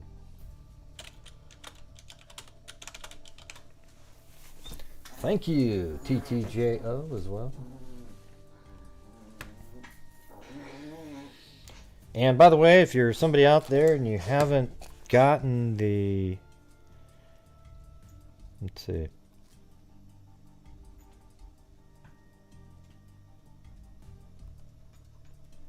if you haven't gotten this Grant Hughes Investigates notebook, I mean, it is, listen to this. This is one solid, let me try that again, hold on. Yeah, it's one hell of a strong notebook here. Look at this thing, okay? All right, and so it's Grant Hughes Investigates. It's thicker now. It's got a really cool little strap thing here that you can, where the heck is it? Yeah, like it's to put around the notebook itself so you can shut it. And then this little strap goes on the notebook right there. See that? Keeps it nice and shut there. Then it comes with, I switched out the other pen with the Freak, and it says Grant Hughes Investigates on there. All right. So that's pretty sweet. All right. So now it's just all, you know, the Freak family type of notebook there. And you know, if you send 25 on PayPal and say you want the notebook, then I'll send it. And I'm able to ship them out and everything, do it a lot quicker now. Yeah, the pen's not too bad, is it? And the red pen, for example, this is one of the red ones right here. They write in black too. It's not red. You know, that's just the color of the outside of the pen. These were the original pens, but there's nothing on them, so I just kind of have a whole box filled with them. If you guys want, I could throw it into the same envelope, but it's not really.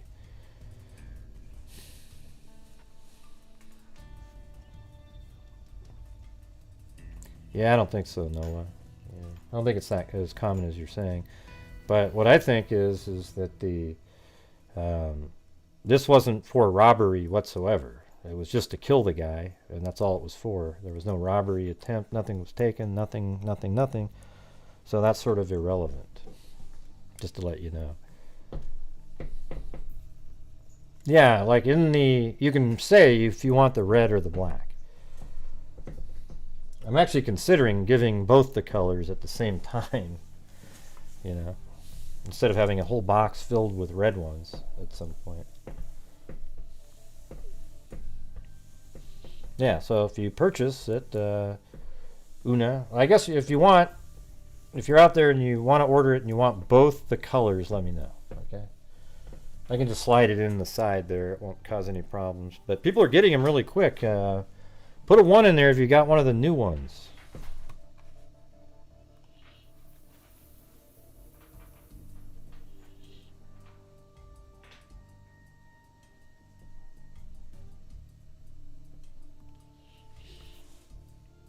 Yeah.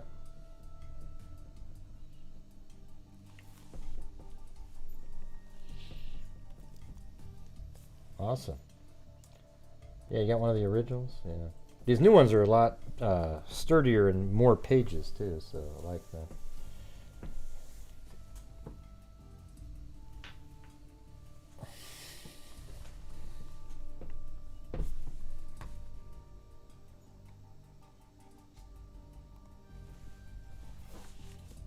And for those of you who are new out here, despite what people want to say, whatever like this, every single night on this channel, the freaks support the channel with super chats, and you guys have always been so generous and everything like that, and we try every single night, and I make an effort to raise funds with super chats to help support my channel, and then I, from the income, donate over 50% of the net revenue from YouTube to charities, allowing us last year to donate $62,000. Okay, so hopefully people actually think that makes a difference out there. I know some people don't think that makes a difference. They think, oh, you're just taking other people's money and donating it. But that's not really what's happening here. People want to support the channel. They feel they can afford to help support it. And then, because of your generosity and the fact, I need an income for my channel for myself too, because I spend so many hours doing this every single day. There's nothing wrong with it either, okay? So I just know that what we're doing on the side when I donate a huge chunk of the income to charities is we're making a massive difference every single day, okay? And every month for sure. I mean, I guess every day, sure, right? I mean, because that's how we're doing it. But thank you, Nicole.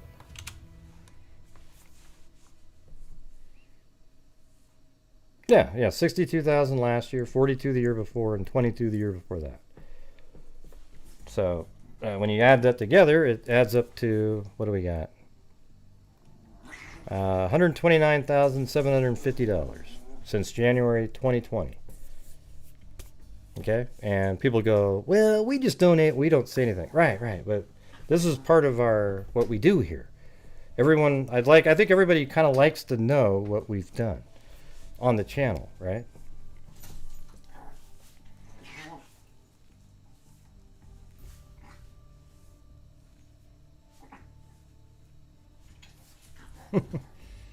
Mm-hmm.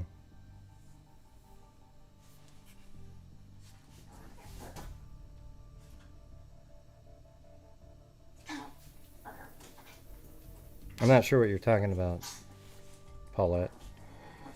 Jesus. Just let people do whatever they want to do. My thing is this: whatever the most convenient for you, go ahead and, if you feel like you can help support the channel, do it. PayPal obviously is one of the better ones since it doesn't have a percentage that they take out, but that's just what it is. I don't know, Padre. What about you? You seem like somebody that would know exactly what that meant. As if you were one yourself, and when you look in the mirror, you see that. You can also throw it against the wall when you get pushed off, and it will make a big noise. Right. Yeah, it was so cool. They all got here, and you know, believe it or not, they said, "God, Gray's so nice." God, I wish I had that recorded. The trolls would just hate it.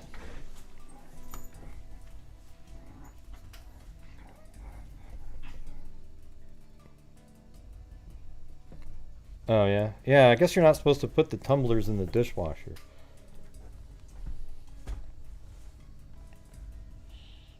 Mm-hmm.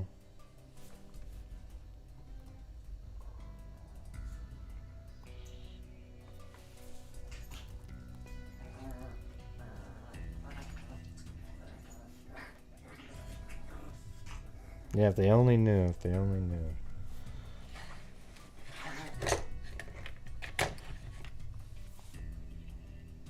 Yeah, cool, Faith. Good to know. Good to know. Pretty soon we're gonna be doing the cold case here in a minute.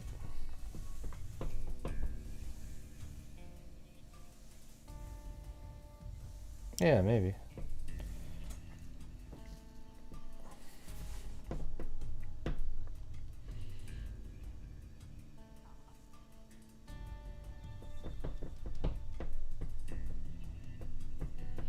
And let's see.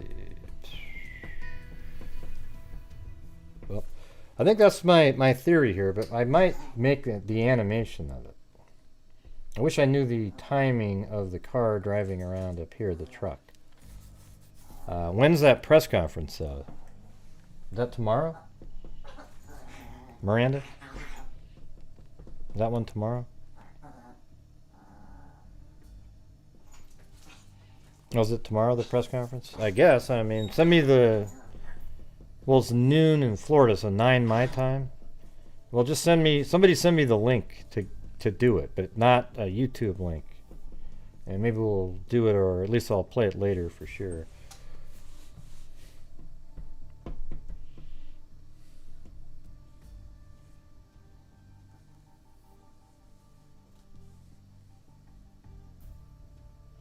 Yeah, I don't know what it is, Mag. It's really strange, I can tell you that. Very, very odd. Well, thanks, Kit Kat. Yeah, I'm not sure what makes tonight different than the other nights, but I guess we're not covering Idaho, so I mean, we have 700 people watching, and this is one of our slower nights we've had in a long time, so I'm not sure how that works or why. It always feels like it has something to do with the topic itself. However, I would think that people would think that this topic was interesting. Thank you, Mag. You would think, anyways. Is it over for now? What are you talking about, Una? So last night's case. I couldn't find a live this morning. Is it over for now? What does that mean? I have no idea what that means. Yeah, there's still 700 here, yeah. Or 697. Hopefully more of them take off. The trolls like to watch the show, and then they report back into their little minions, and, oh, did you hear Gray? Yeah, I mean, the part that sucks the most, I have to admit, is trying to push for the super chats and everything, because I know what it takes for the channel and to do what we're doing at the end of the month. Okay, and during the month, I know what it takes, and that's why we had months where we donated 3,000, 4,500, 5,000, 5,500. Then it got really amazing in here. Instead of me keeping more of it, I donated more. I donated 8,000 2 months in a row, and then 10 right at the end. So 26,000 was donated in the last 3 months of last year. That's why we got up to 62,000. It was because of those 3 months. We probably would have got to 50, and it's hard, you know. It's not fun. It's not, you know, it sucks to even have to mention it, but it just is what it is. Hey, the 80s kid, we just covered a whole case for a long time, and nobody's complaining about anything, you idiot, okay? So go watch something else, all right, 80s kid? You sound like you sound like an 80s kid. Let's see. It's pretty weird. See, on this channel, we do a lot of great things, and unfortunately, because of COVID and the some hiccups they were having at one of the labs that we're working with, it sort of slowed down. But right now, everything's been fixed, and we're going to start seeing the fruits of what we do coming up soon. All right, so probably the next 3-4 months we'll be hearing some answers in some of these cases. I think it's going to be awesome. And we're also, so here's what happened. So in the Altoona case, when they tried to test for we spent like, I don't know, $3,000-$4,000 on trying to get DNA out of the bone that was given, and it was so filled with bacteria they couldn't get a good sample. And they said, yeah, we do have a hair sample, but that's going to be another $8,000 or something. So instead of me saying, oh, wow, that sucks. Okay. I said, well, let's do that then also. Because why would you give up on something when you can do it? Like, the hair sample is going to get the DNA profile from the killer. It costs more money, but they're going to get it. I mean, not the killer, the victim in this case. And then we'll be able to identify the guy that had flippers on. He was bound up, had a bullet hole to his head, and then he floated up to the surface. So why did he have flippers on is the sole question that I have. I mean, you could see somebody shooting somebody, wrapping them up and weighing them down in the water, but the flippers part is very weird to me. Yeah. Well, welcome, Seema Turna. Thanks for letting us know that you're here.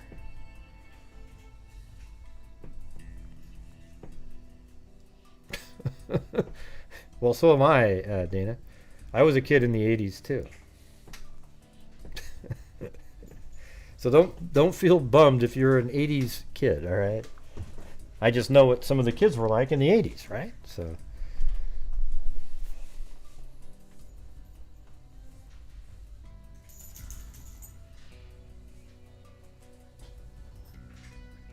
FML, I'm here. I don't know what that means. One shot, 925. Oh well. Yeah, well, the one theory that I have in the flipper case is that it's a suicide, and the guy put on weights. And now, if his hands are bound behind his back, forget it, right? But he attached weights to himself with flippers, and then he had a gun, and then he swam out as far as he could with the flippers and shot himself, and then he would sink to the bottom. You're not an 80s person, Zozo. Jesus. You're like 90s, 2000s. I mean, you're... I mean, you might have been born. We're talking about, a kid when you're doing things. I mean, if you're born in 89, okay. I get it. Right, there you go. 80s baby.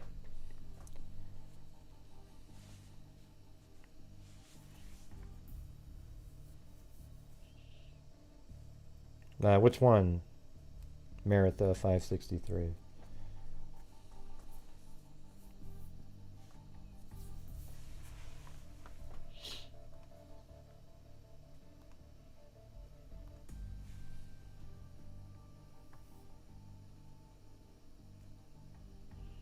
Yeah, I like the music in the 80s music is some of the best music there is.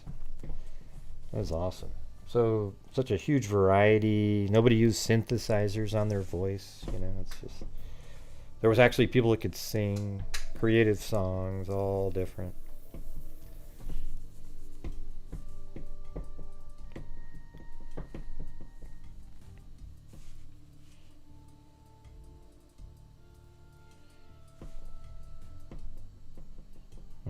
I don't.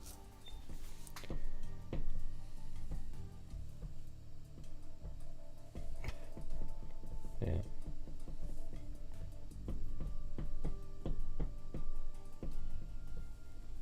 Yeah, it was just all kinds of stuff. Unbelievable.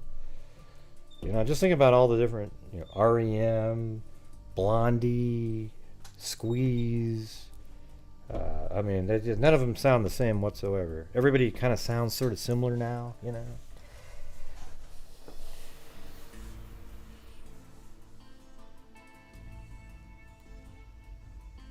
Oh, cool. You got your notebooks. Sweet. Yeah, you guys got to take good notes.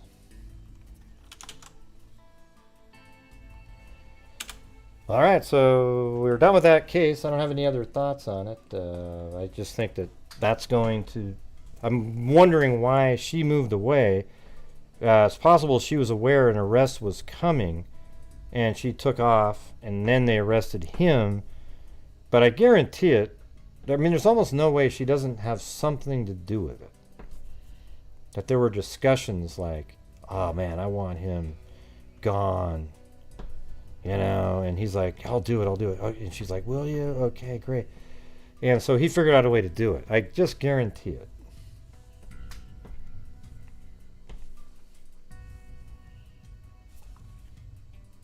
it. Thank you, Brian Harmon, for the 80s Kid Fund. All right. Okay, I'm not sure what I'm doing with that fund, but very cool.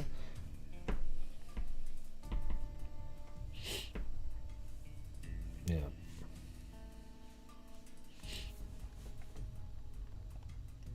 Okay, so somebody out there sent me this next case, and I thought it was interesting because it might be related to the Burger Chef murders or whatever. And I even think I was just randomly typed in the name now, and it looked like the murder sheet talked about them at one point, but that this isn't really 100% connected or anything like that. I was kind of like, oh crap, they talked about them, and they were just on a show making they what they said wasn't really the reality of it. Okay, they said, what did they say? That it was just kind of weird. I texted him trying to they just never would answer a text message. They said they were on vacation, yet they were on vacation when they messaged me and were communicating with me. And then once they sort of made it seem like I gave away secret information that I wasn't supposed to give away, even though they said it was all on their podcast, they wouldn't respond to any of them. So it's their fault for creating that situation. But they won't admit stuff like that. What do you mean weird falling? What do you mean weird falling out? What does that mean? Gray hitters call us gray grannies. Gray's grannies. Oh, really? Yeah.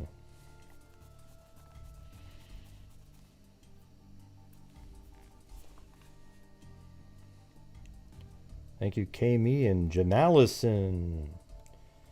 Thank you.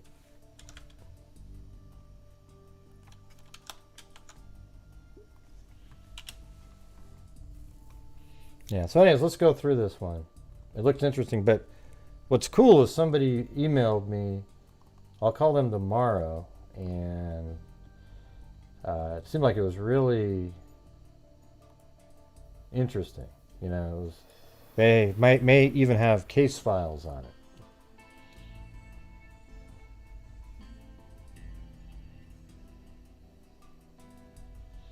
What I was also going to say is, you'll never guess who contacted me out of nowhere in my email, and I called her up today. Throw out a guess.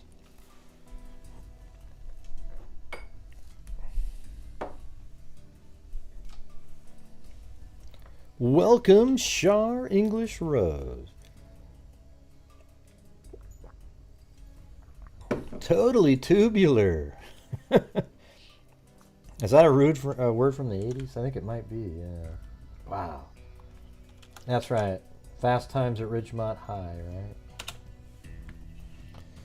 Dude, it's like totally tubular. Oh, hell no, KK. Yeah. She's us out there just so full of herself at this point. You know, just, oh, look at me, everybody. I'm donating, but I'm pretending that the other people are donating too, and we just have this great community over here. And well, you know what I think is great is, if that is true, that you guys are hate donating, rage donating, thank you. I'm glad that I'm able to have that effect on you as well. Thank you very much.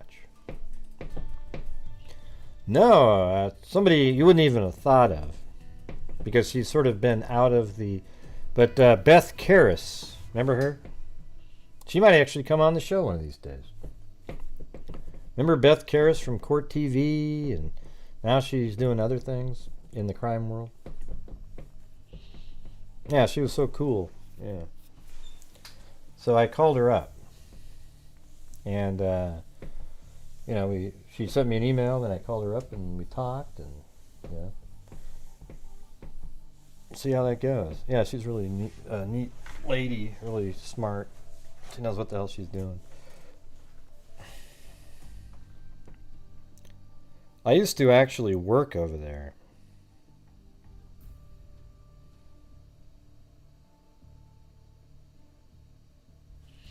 What does that mean? So Eric, let's see. Eric Tress says, ugh, Gray is considered a commercial co-venture. Whatever the hell that means. Since for profit, he advertises that the purchases or use of entertainment will benefit a charity. He knows all the legalities that go along with that. Well, I don't know what the hell you're talking about.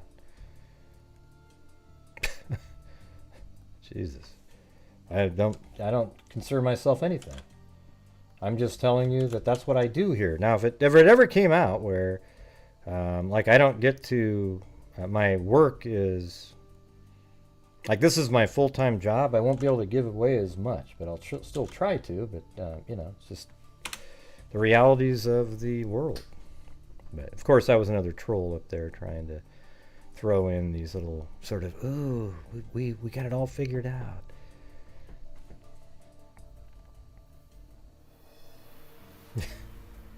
It's a cult. Yeah.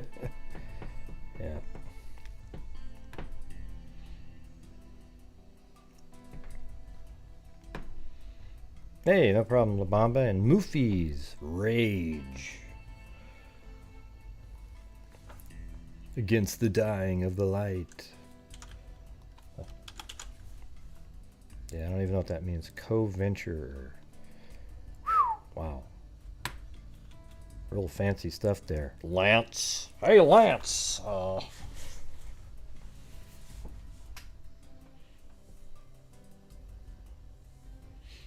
Yeah, Court TV was cool. I used to work for Beth Karras. I mean, I would just kind of do it for free, I think. She'd make these videos, and then I'd put an intro in there, and I'd upload it to her bethkarras.com, and people would watch it. I don't know, Claire, whenever I get to it, you know what I mean? Vasserini. Riding the rage wave. Yeah.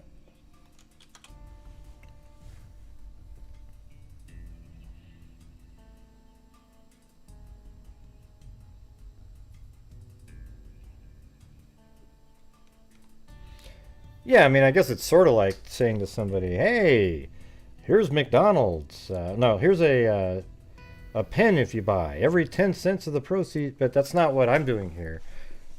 I'm just saying that I can do whatever I want with it.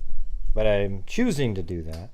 And if that's something you guys like, then that's awesome. That's why we gave 62,000. See, here's the thing. If I was a better, like if I was like somebody that was out there trying to swindle or something like that, why wouldn't I keep more? Why wouldn't I find a way to keep more of the 62,000? You know what I mean? Wouldn't I have like tried to figure out a way to maybe donate 30 and keep 32 extra? Yeah, because it doesn't work that way. It's not what I'm doing. Thank you, Nikki Zibs. Hopefully I'm saying that right.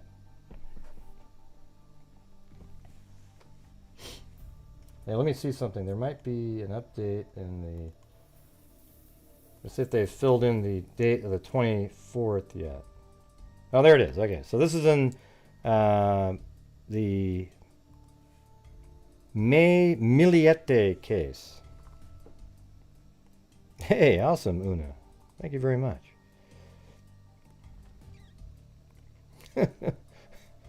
You're not really a troll, are you? I thought you were like a normal person.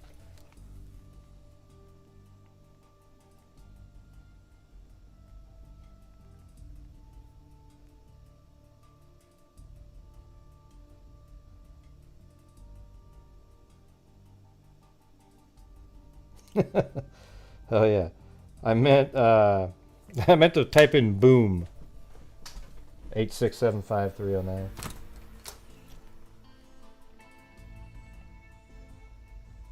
Okay, see you later, Una. I'm gonna have to get rid of you now. Thanks though.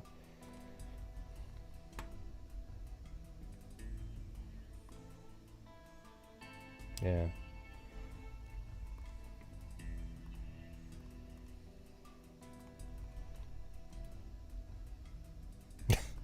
I know. Like you get these sort of like these hidden trolls that show up on here. All right. So this is from today on the Larry Miliete preliminary hearing. The preliminary hearing for Larry Miliete, the Chula Vista husband accused of murdering his wife, Maya, continued Tuesday morning, marking 9 days of testimony. A 2-minute video that appeared to have been secretly recorded by Maya, of an argument between her and Larry was played in the courtroom.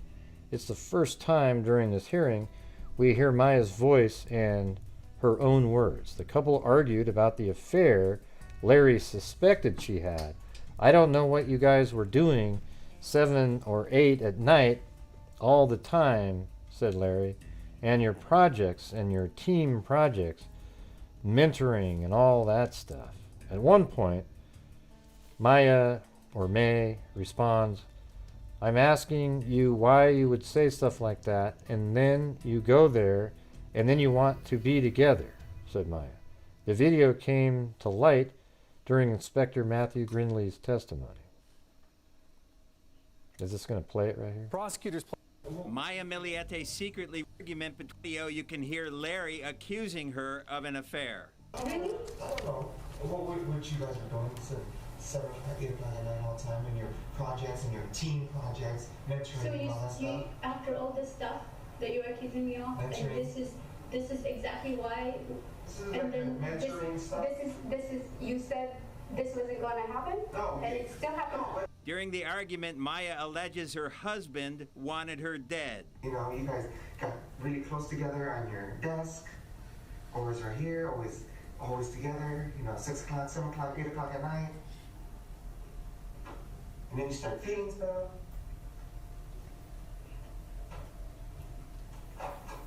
So that's enough for you to wish death on me all the time? Oh, that's enough that you know that you gradually had an affair since December. On the witness stand, DA investigator Matthew Grindley testified the video demonstrates Larry Miliete's controlling behavior. That's pretty interesting. He must not have known that it was playing the video, though. So, there's that. Alright, so that was just a quick update. I'm sure there's a hell of a lot more that went on in the whole day. I mean, I just don't have time to listen to it. But maybe after all of the preliminary hearings are over, you know, maybe it's possible to condense them down into like what are the most interesting elements and put it all together in one video or something. I don't know. You know, you might not get the nuances of how ridiculously dumb, allegedly, his attorney is, but I don't even know if that's alleged. Oh, and thanks Trish Atwell for your, I think it was either a Cash App or a Venmo yesterday, and also thank you to Lilac. Okay, now I'm switching over to the cold case now. Hold on.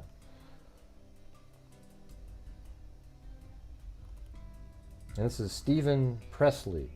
All right. 1980, either the end of April or May. So here we go, everybody. Here we go. And this is, somebody sent me an email on this case, and I thought I'd look it up first, and it looks like it might be pretty interesting. So we're going to go over that. So here we go. Foul play is suspected in the death of Stephen Presley, 24, of Indianapolis, police said. His body was found Wednesday in a driveway across from a cemetery in Mount Pleasant. So let me get this in here. Hold on.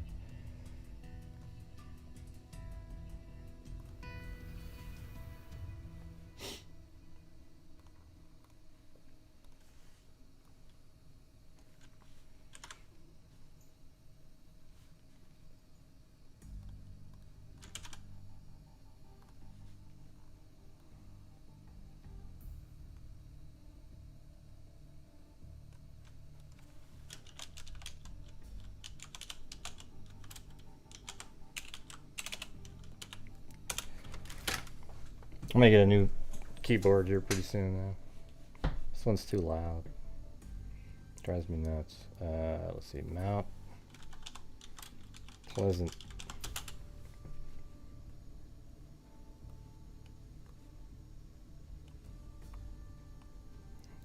How can Mount Pleasant be all over the place like that? That doesn't make any sense. Alright. In a driveway across from a cemetery in Mount Pleasant. Police said the body was found at about 7 a.m. and they were not sure how long it had been something. The man had been shot in the head and foul play was suspected. Okay. Yeah, that was on the May 1st, and here's another one. A 24-year-old Indianapolis man found shot to death in a Johnson County lane was a companion of a man arrested last month in connection with a shooting at a Speedway motel, authorities said Thursday. So isn't that like we got this weird connection here already? So he was found shot to death in Johnson County Lane, and he was a friend of a man arrested last month in connection with a shooting at a Speedway motel. Speedway Police Lieutenant A.N. Elwanger said Stephen W. Presley of 3400 of the 3400 block of West 10th Street. So let's see where that is. 3400 West 10th Street. So he lives somewhere around, where's 35? Okay, so he lives right in this area right here. Somewhere right in here.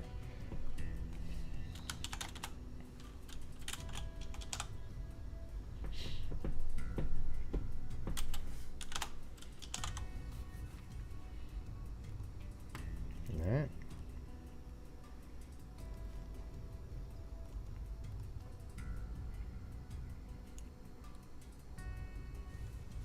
Oh, cool. She sent me the 300-page. I'm going to download this now. Hold on a second.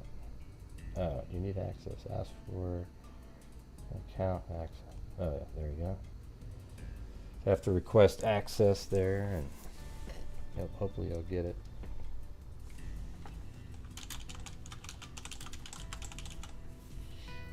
So this same case, he just sent me the PDF file. We'll see how that goes.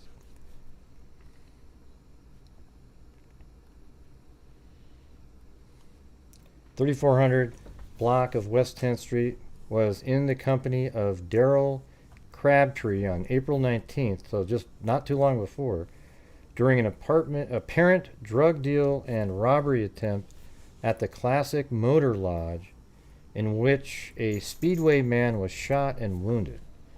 So that's still there, Classic Motor Lodge. And thanks 8675309 up there, and Vasserini Grandy.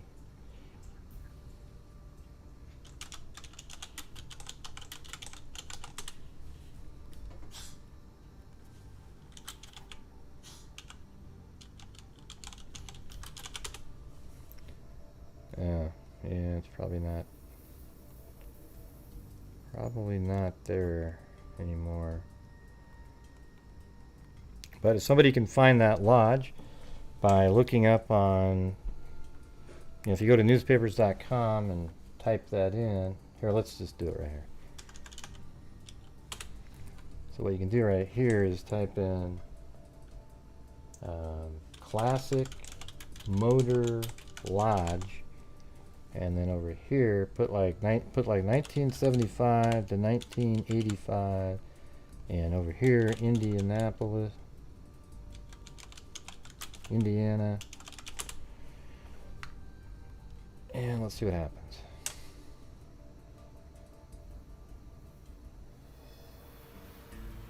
This is March.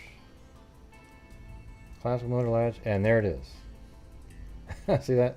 Shriner staying at the Classic Motor Lodge at 4665 West 16th. So let's do that. 4665 West 16th, Indianapolis. Now there it is right there. So apparently that's where it was at one time. I don't know if that's it right there, but yeah, that's where it was located at one time. Pretty sweet though, right? Isn't that cool how to find stuff like that?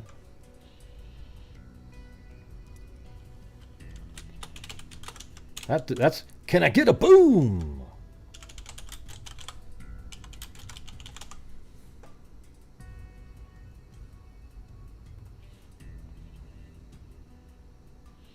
Well, I did time you out, Una, because your super chat was ludicrous. To type something, that's not what that means.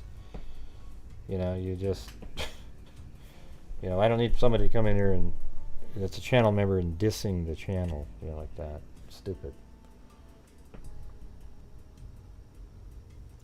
All right, so that gave the address to it, and so that's makes sense. He lived right there, right in the 3400 block.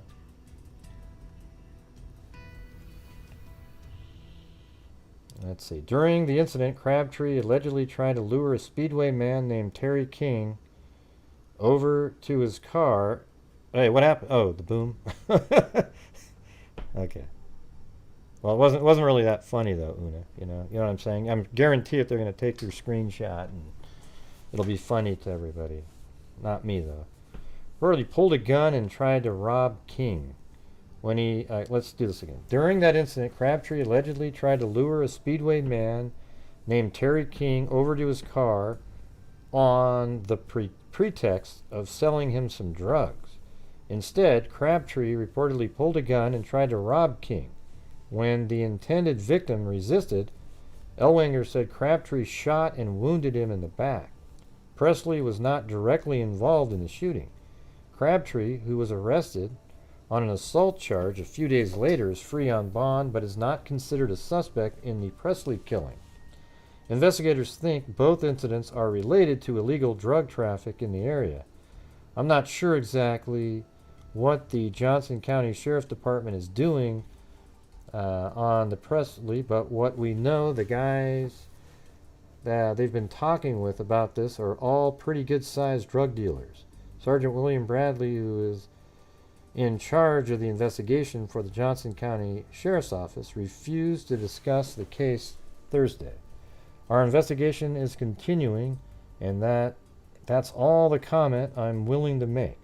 Presley's body was found shortly after 7 a.m. Wednesday, which would have been the 30th of April. Okay, there it is. Wednesday in the 900 block of North Morgantown Road. So let's see if we can. Morgantown Road.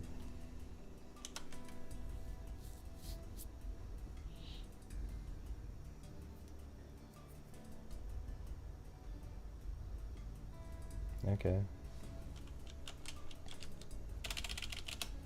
Is that it right there?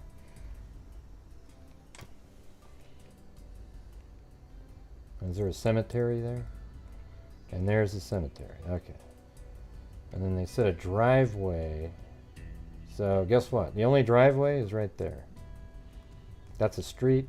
That's a driveway. Well, let's see. This will prove it. If 1,000 is to the left, that's probably going to be it. No, it's the other way then. Darn it. Where's the... There's not really another driveway, though. Unless it looks different now. Let's go back in time. 2005. Look how clear that one is. 1998. Because remember they said it was in a driveway next to it? But there's no driveway that goes in this block from here to there.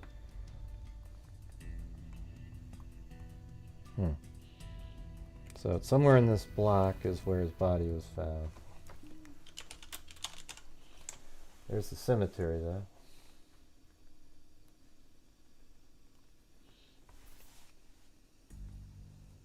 Presley's body was found shortly after 7 a.m. Wednesday in the 900 block of North Morgantown Road by a Johnson County man on his way to work.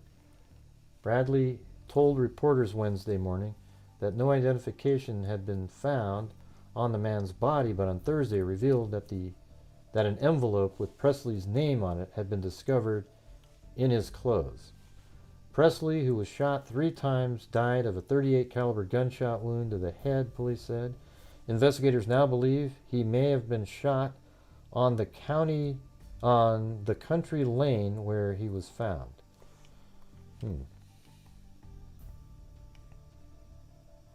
Maybe this is the driveway right here, in the cemetery. Is that, yeah. That makes sense. Just put him in here.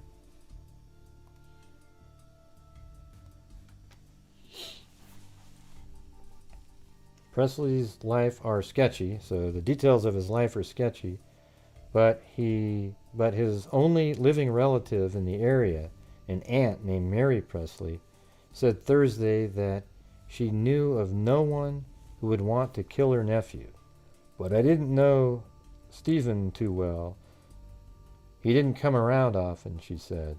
Presley was a California native who had lived in Indianapolis for about 18 years. He worked for Industrial Anodizing Company Incorporated for a brief period in 1974, but had not worked regularly since then. Presley's body will be transported to Westmoreland, Tennessee on Thursday for services and burial. Friends may call at 4 p.m. All right, here we go. You know what I always notice, you guys? Like, if I'm just in here and I'm talking for a little while about something, or bitching about something, or the actual freaks, the people that actually give a damn, they're the ones that never say stuff like, "Can you get on with the case, Gray?" Because that means they actually, we're friends, you know what I mean? Like, we're just talking and hanging out for a couple minutes, and then I'm moving on to something else.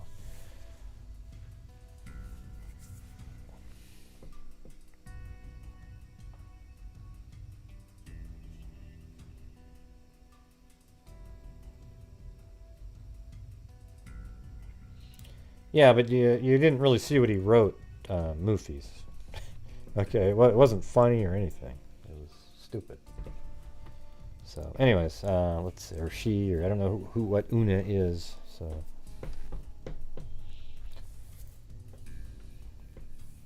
yeah, no, it's just kind of strange, right? Like, I don't think many of you guys care at all. The actual freaks that have been here for a long time. Whenever I start talking about something else, I don't think you guys give a damn at all. Like, you don't go, "Oh God, get back, Gray, get back to the case. Get me to a case." Those are the people that will never be pleased ever. Okay, I can tell you that right now. Those are the ones that will absolutely never be happy here, because I'm not just doing exactly what they want me to be doing all the time. So there you go.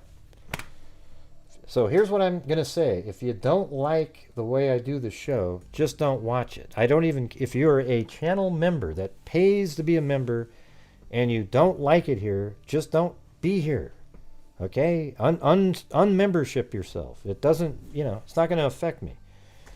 It sucks that you couldn't just sort of be like everybody else, but if it's one of those things where you just,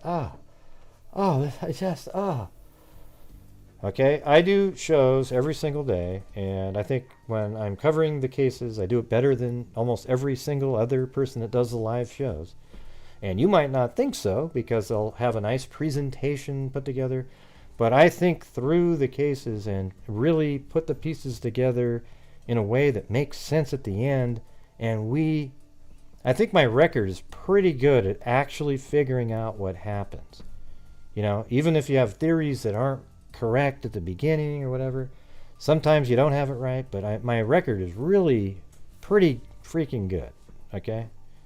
Pardon the pun, right?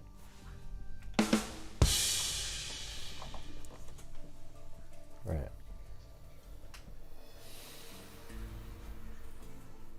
And even when I was talking to Beth Karras, she said something really, I mean, she was nice. She goes, yeah, you're one of the few people that do it right out there. It's like, whoa, wow, thank you. I mean, that was a pretty good compliment coming from her. And I think it's true. Oh, let me check.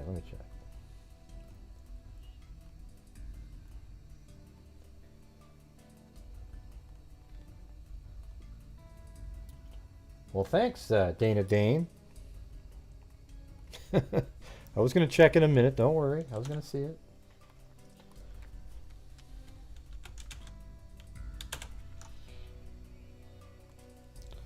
Right? Are you still there, Mike D Experience? I mean, you're okay with the pauses here and there, right? I mean, I know it's cool to keep going, but I mean, we're just people, too. Yeah, Beth Karras is awesome. Yeah. I've known her for many years. We've talked about. She's one of the people. Let me just tell you this one little story on her.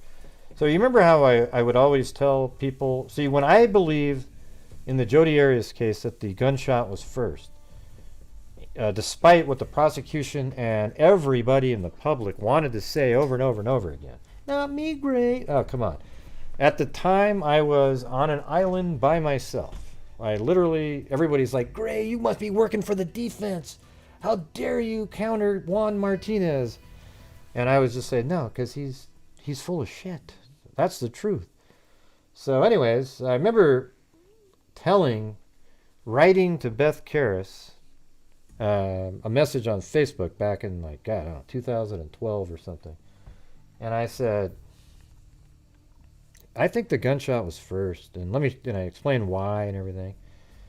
And then I even talked about how I thought that Kevin Horn, the medical examiner, changed what really happened by not telling the truth on the stand, allegedly.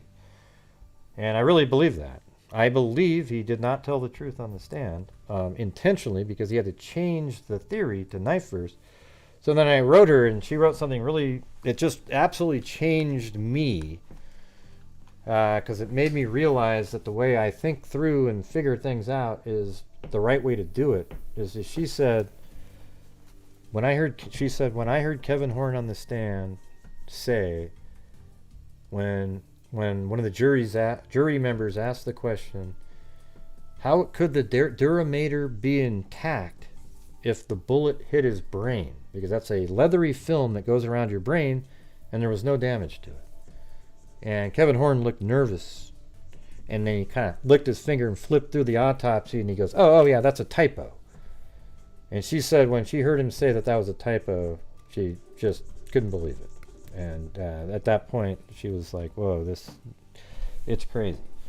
So I thought that was really cool, and it actually made me feel better. I mean, that was right at the beginning of me starting to do all this, which is 10 years ago, really. I was gonna go see if I can find that, but it was a neat. And then I like I said before, I uploaded and edited videos for her for a page, and we talk often. I mean, there's even times where I was going to, I think once or twice when I was driving all the way to Bandon Dunes for my golf, I'd call her up and she'd kill about an hour of my time. She's an interesting person, anyways. Yeah, she's really cool. Yeah, she's really smart person, very intelligent. Just logical thinker.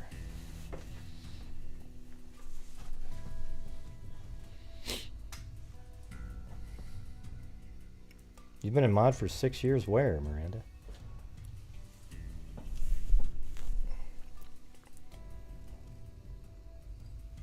I don't even know what that means. Yeah, I told her the other day, I go, I don't know why they didn't ever just use my models on some of these shows. They'd have these wackos standing around with these, like a fake shower and a dummy, and it didn't even look, I mean, it was kind of weird. Well, thanks, Andy T. Also, thank you to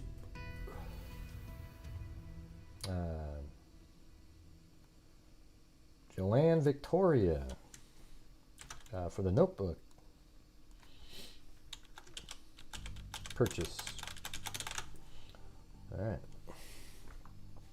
There you go. I didn't see if Mike D commented up there.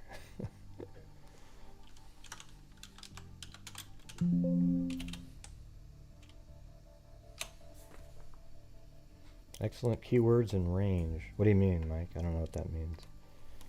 Excellent keywords and range. No idea. I just kind of used the same one from the night before. And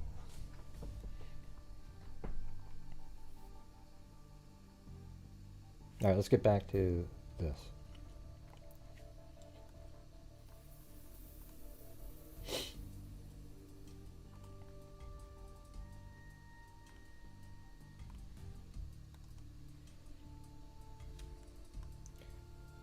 So this is kind of weird too. So now you got, he's a killer, and I mean, he's not a killer. He was killed, but he was friends with somebody else that shot somebody. And then you've got this one. Fire victim may have had slaying clue.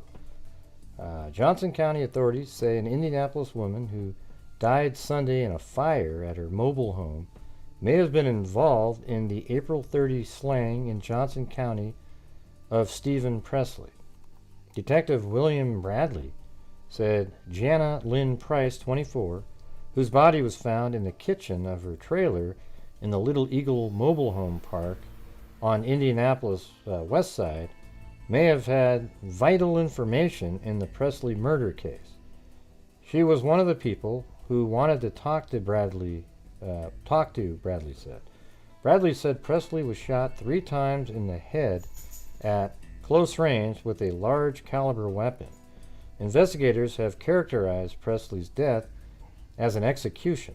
Someone wanted to get Stephen Presley out of the way, although we don't know why, Bradley said.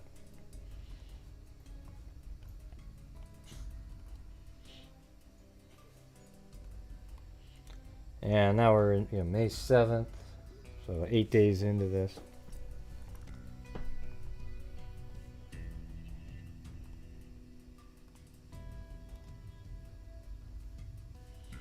After meeting with other area law enforcement officials, Johnson County Sheriff Department detectives say they are continuing to piece together events surrounding the April 30 shooting death of Stephen Wayne Presley, 24, of Indianapolis. All right, Dana Dane. Well, we love having you be a freak. Got some of my artwork is from you. I really like the one that looks like a planet. That's one of my favorite ones. Marion County Criminal Activity, let's see, investigators say the meeting was called because Presley was involved in the, let's see, police continue investigating a local shooting death. I think I missed part of this. After a meeting with other law enforcement officials, Johnson County Sheriff Department detectives say they are continuing to piece together events surrounding the April 30th shooting death of Stephen Wayne Presley, 24, of Indianapolis. So pay attention to this stuff, because this is where I might be getting this huge document, 300 pages of information. And then, maybe we can do something with it. I don't know, in our members only, like go through that slowly over time and try to put it together. You guys get out your little notebooks and, it might be pretty interesting. I think it really could be. Wait a second. Let me see. All right.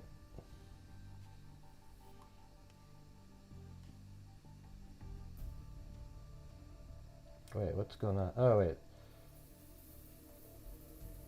Oh, they got this? Oh, I thought this was... I don't want to get it from them. Hold on a second.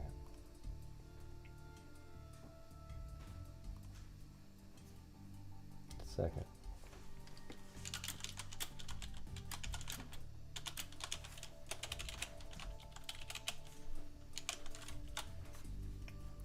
Okay, regardless, we'll see how it goes.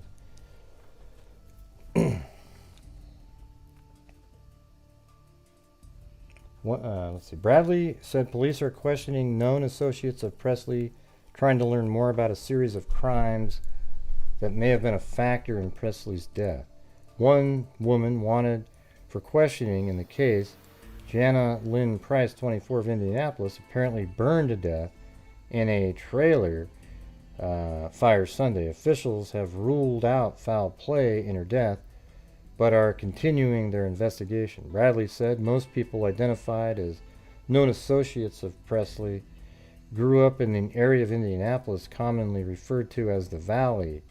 He said Indianapolis police are helping Johnson County officials in their investigation.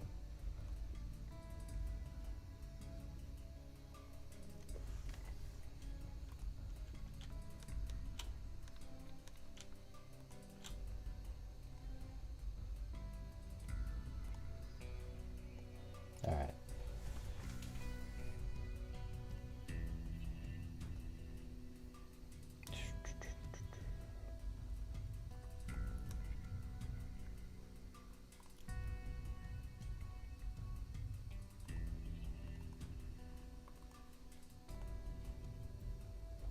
All right, let's see how it goes.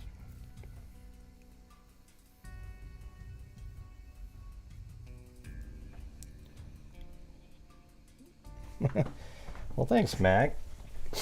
Yeah, well, it's weird because I actually do what I say I'm going to do over here, like every single time, right?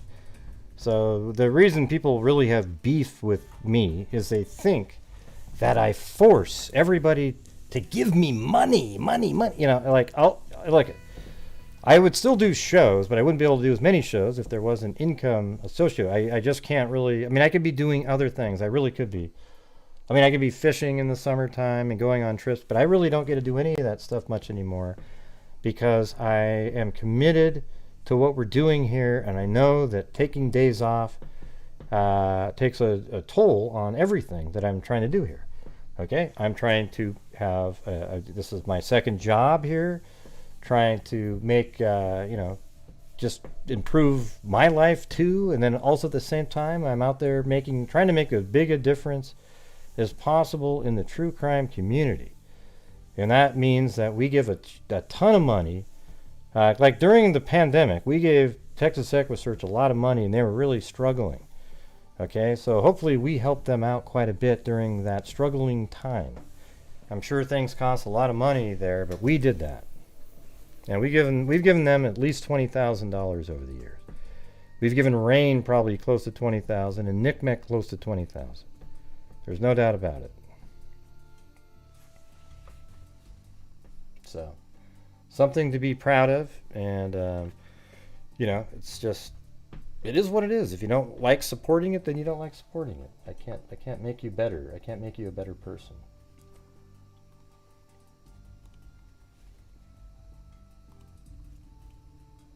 But what I can say is I guarantee it that there wouldn't have been $62,000 given to charities had it not been doing that. Okay? Maybe a couple thousand here and there by people, who knows, but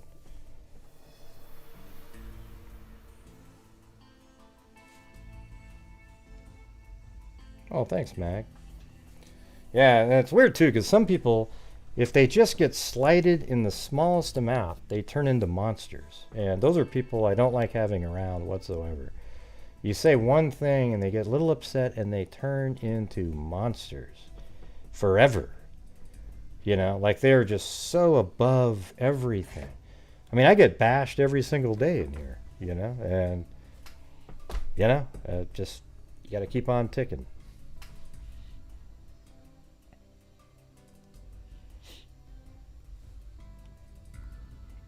Okay, I think I just did that one. Now we're on the 8th here.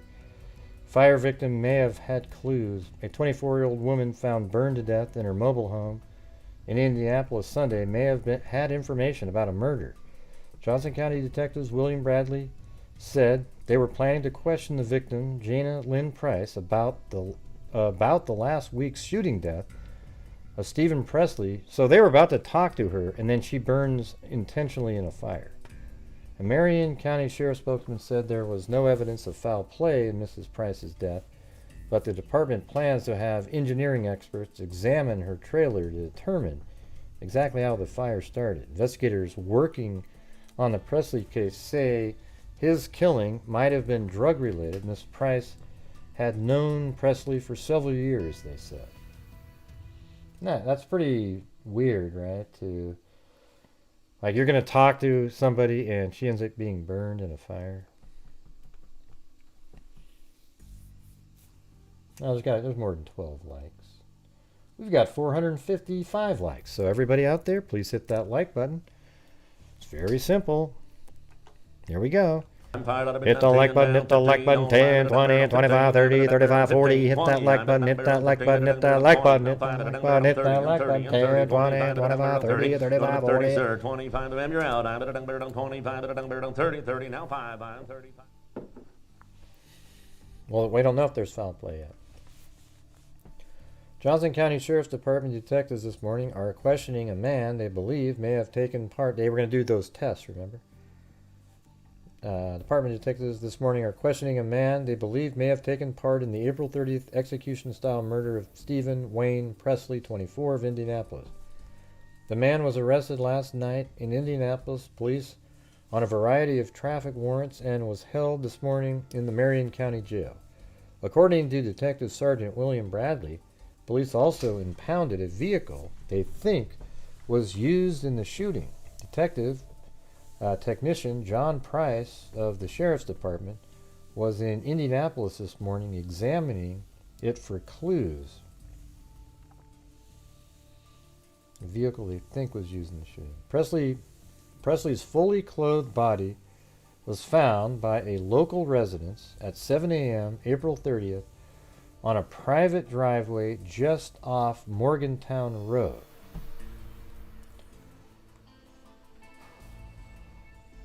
Okay. Okay, that's not that. Where's Morgantown Road?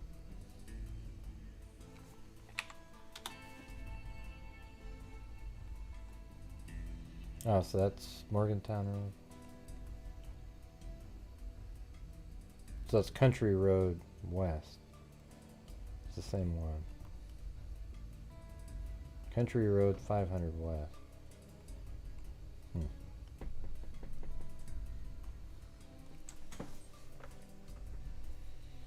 In White River Township, 1/2 mile south of Marion County. Although the body did not have any positive identification, it was later identified through fingerprints. Presley had been shot 3 times at close range with a .38 caliber weapon. Police speculate Presley was shot between 3:30 and 7 a.m. Residents near the shooting site reported hearing gunshots early that morning, leading police to believe Presley was shot in the area. I'm not sure why they extended out to 7 a.m. Since that time, police have interviewed over 20 people in connection with the case. Johnson County authorities are cooperating with Marion County and Indianapolis and Speedway police in the investigation. Police believe Presley's death was connected to a larger string of crimes in Marion County, although they have not determined a specific motive yet for Presley's death.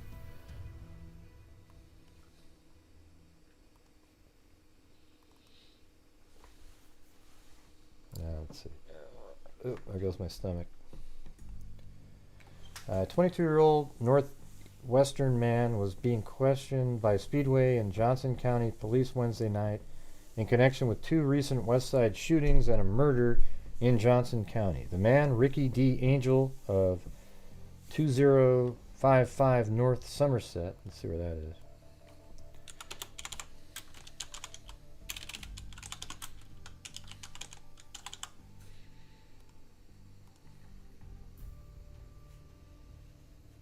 And this is Ricky D. Angel.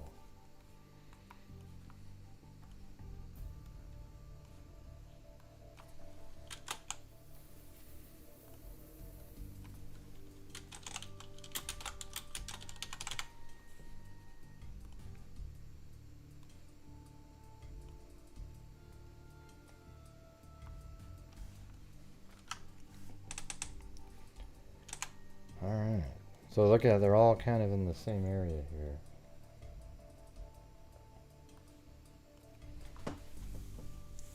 And he was held on bond for $10,250. Angel was arrested Tuesday in the 2600 block of Lawrence Street by an Indianapolis policeman who was examining a 1977 red Ford van parked at a curb when Angel appeared and became loud and boisterous. Police reported they found various checks and drug paraphernalia inside the vehicle and discovered 2 bottles of pills, 3 syringes, and a salt shaker containing a liquid substance on Angel's person.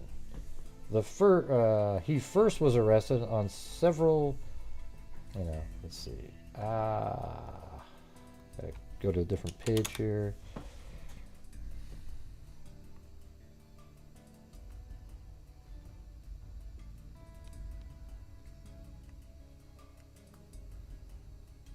Several outstanding traffic warrants before the other charges were filed. Speedway and Johnson County authorities said they have reason to believe Angel's van may have been used by another person in the shooting murder of Stephen W. Presley, 24, on the 3400 block of West 10th Street, whose body was found April 30th in a lane off Morgantown Road outside Greenwood. Speedway police reported Presley was in the company of Daryl Crabtree on April 19th during an apparent drug deal and robbery attempt at the Classic Motor Lodge, in which a Speedway man, Terry King, was shot and wounded. Angel was not involved directly in the shooting, police said. Crabtree, who was arrested a few days later on assault charges, was freed on bond but is not considered a suspect in the Presley killing. Police were investigating the possibility that Angel, Crabtree, and Presley were running mates in drug deals and other activities. Angel also was being questioned in the shooting April 6th of Danny K. Polson, 28, of 800 Arbor Street in El Rancho Motel, 8108 West Washington Street. So I guess it was...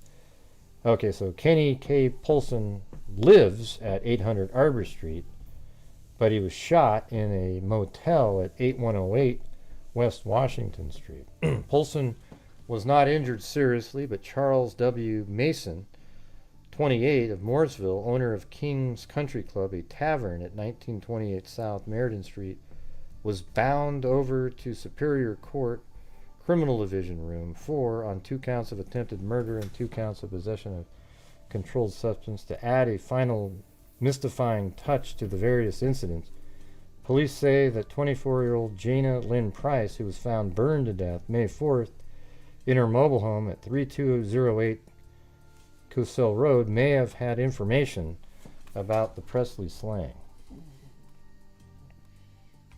3208 Cosell Road, Indianapolis. So that's where the mobile home was at one time. Maybe in here somewhere, but...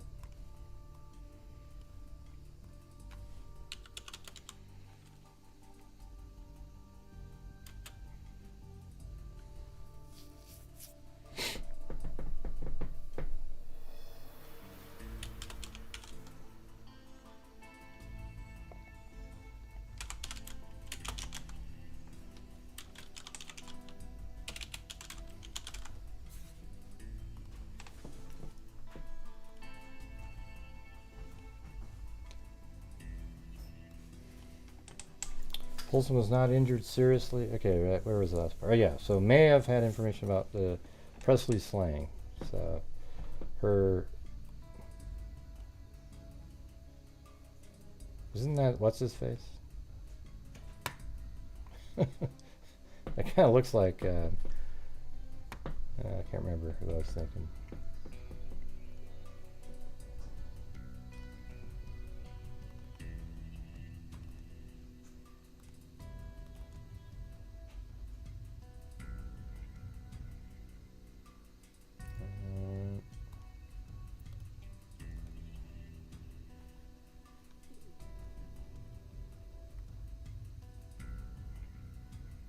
Okay, I did that one. I'm just trying to find where I was.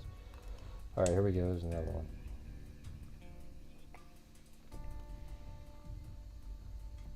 Investigators believe Mrs. Price may have had information about the death of Stephen Presley, who was found shot to death in Johnson County April 30th. Mrs. Price and Presley were acquainted, as was Otis Powell, 25, who fell May 17th from an I-65 bridge over East Washington Street. Really? Speedway police said Mrs. Price was arrested April 20th, the day after a shooting incident at the Classic Motor Lodge, on a charge of violating the 1935 Firearms Act and possession of a controlled substance. Speedway police also arrested Darrell Crabtree in the shooting of Terry King at the motel. Presley was a witness to the shooting, police said. Yeah, it seems like all this is kind of connected. It's crazy. It's weird. And now we're moving forward about 6 months here. And that's actually Stephen Price right there, this guy. The year 1980 was a peaceful one except for the stormy months of March, April, and May. In that short period of time, 5 persons were shot to death in Johnson County. The investigations into 4 of these deaths are complete and arrests have been made, but local police are still searching for the person responsible for a 5th victim's death. Stephen Wayne Presley, 24, was found shot to death April 30th on a rural White River Township driveway. Investigators said Presley had been shot 3 times in the head, execution style. Someone wanted to get Stephen Presley out of the way, although we don't know why yet, said the late William Bradley, a detective with the Johnson County Sheriff's Department. The investigation into the former Speedway resident's death has been complicated by his colorful past. Presley had an extensive police record, including arrests last year for fleeing police, attempted burglary, vehicle theft, and possession of stolen property. And Presley might also have been had seen too much of another crime. According to reports, he was a witness to an April 19th shooting in front of a Speedway motel. In that incident, Presley watched as Darrell Crabtree lured another man to his car with the intent to sell him drugs, then attempted to rob him. According to Speedway police, Crabtree then shot the man in the back. He was arrested for the shooting, but the case has not gone to court yet. Since Presley's body was found, police from Johnson and Marion counties have questioned dozens of people about the death, but police never had a chance to contact one of the acquaintances.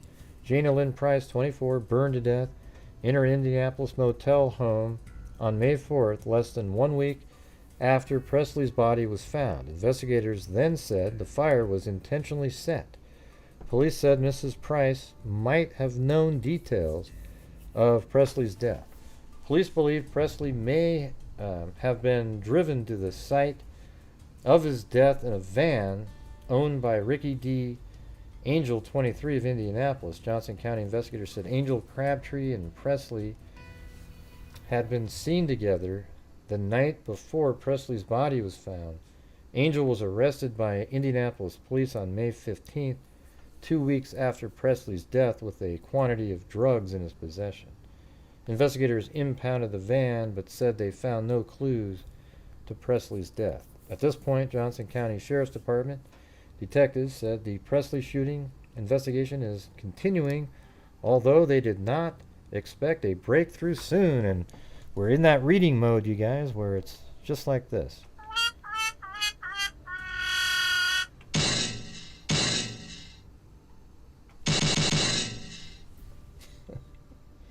All right, here we go.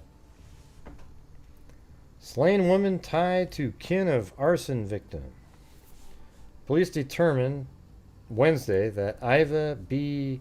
Gruzinski, 19, who was found strangled Monday on the southwest side, was living with the brother-in-law of a woman who died in... I mean, look how crazy this is, you guys. I mean, what's going on here? I mean, here's another person. I'm going to have to do a chart or something on this. This is crazy. So anyways, this lady named Iva B. Grzinski, 19, who was found strangled Monday on the southwest side, was living with the brother-in-law of a woman who died in an arson fire. So was living with the brother-in-law of a woman.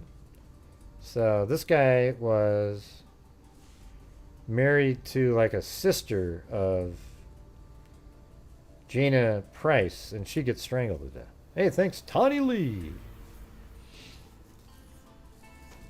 That's right, reading wave. Definitely the energy forming wave.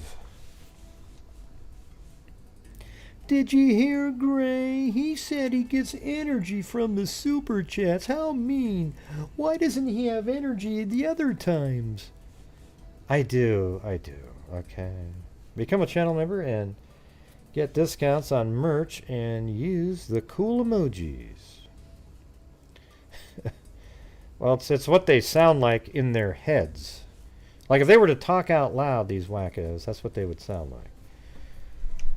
Just infantile babies, you know. It's like, why don't they just start their own YouTube channel that's just so awesome? I'm sure it'll be freaking great. Except they wouldn't do one on crime. They do one, I mean, they already have, I don't know, it's stupid. Yeah, maybe get a chart together here.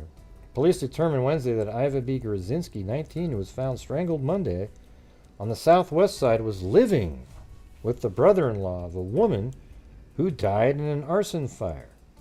That victim was Gina L. Price, then 25, and the fire occurred in the trailer home at 3800 block of Cassell Road. We don't have any indication that would tie them, the two women, together, said homicide detective John W. Layton. She did not run with that outfit. At the time of Mrs. Price's death, police speculated she may have known about the slaying of Stephen W. Presley, 24, who lived in the 3400 block of West 19th Street. He was found dead on a Morgantown road in Johnson County on April 30th, 1980. Police believe both Presley and Mrs. Price were killed because they witnessed the April 19th shooting. Ms. Grzinski was last seen alive at about 6 p.m. Sunday by her boyfriend and another roommate. Her body was found Monday evening by children playing in a secluded area near Millturn Corporation. Let's see where that is. Now I got to put that in there. 1400. Oh, crap.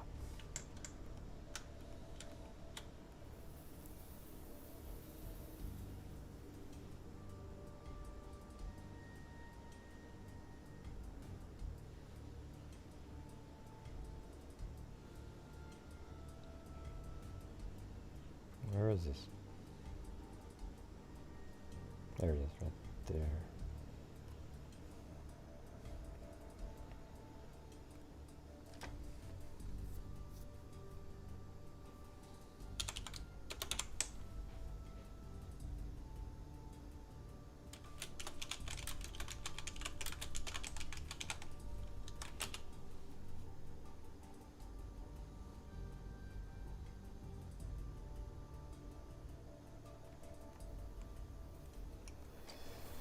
So it said her body was found Monday evening by children playing in a secluded area near Millturn Corp. So just somewhere maybe back here or something.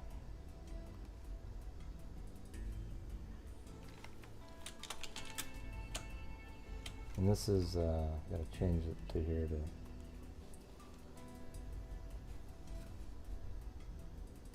to Iva B. Grzinski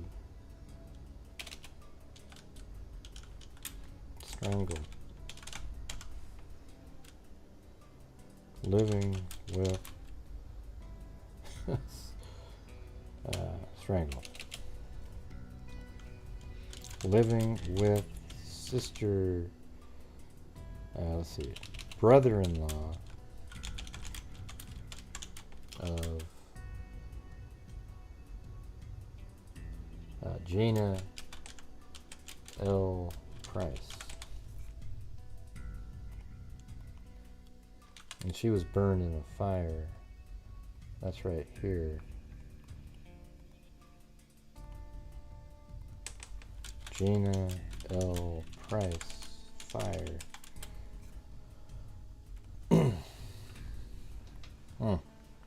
Guess she didn't want to live on the west side. Hey, thanks, Joanne Victoria.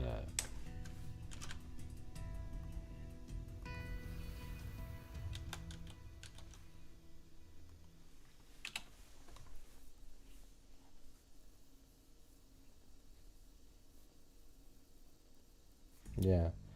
Look at all these. Everybody's on the west side there.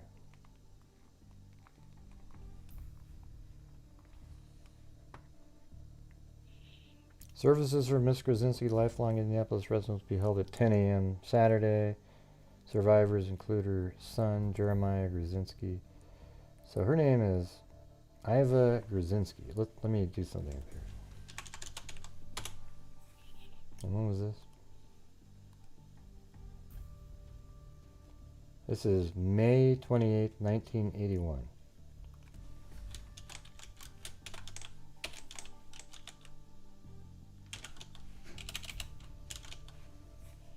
There's got to be only one of those ever make it in the paper.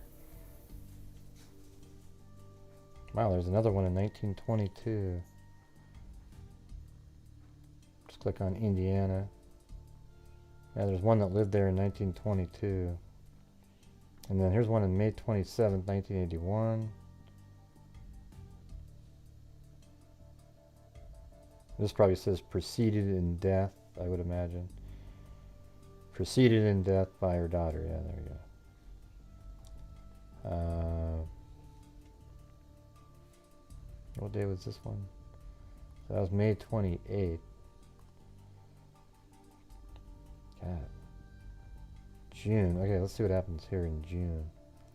Teen admits strangulation of ex-girlfriend. So this is different. I was trying to see try to debunk her connection here, but let's see.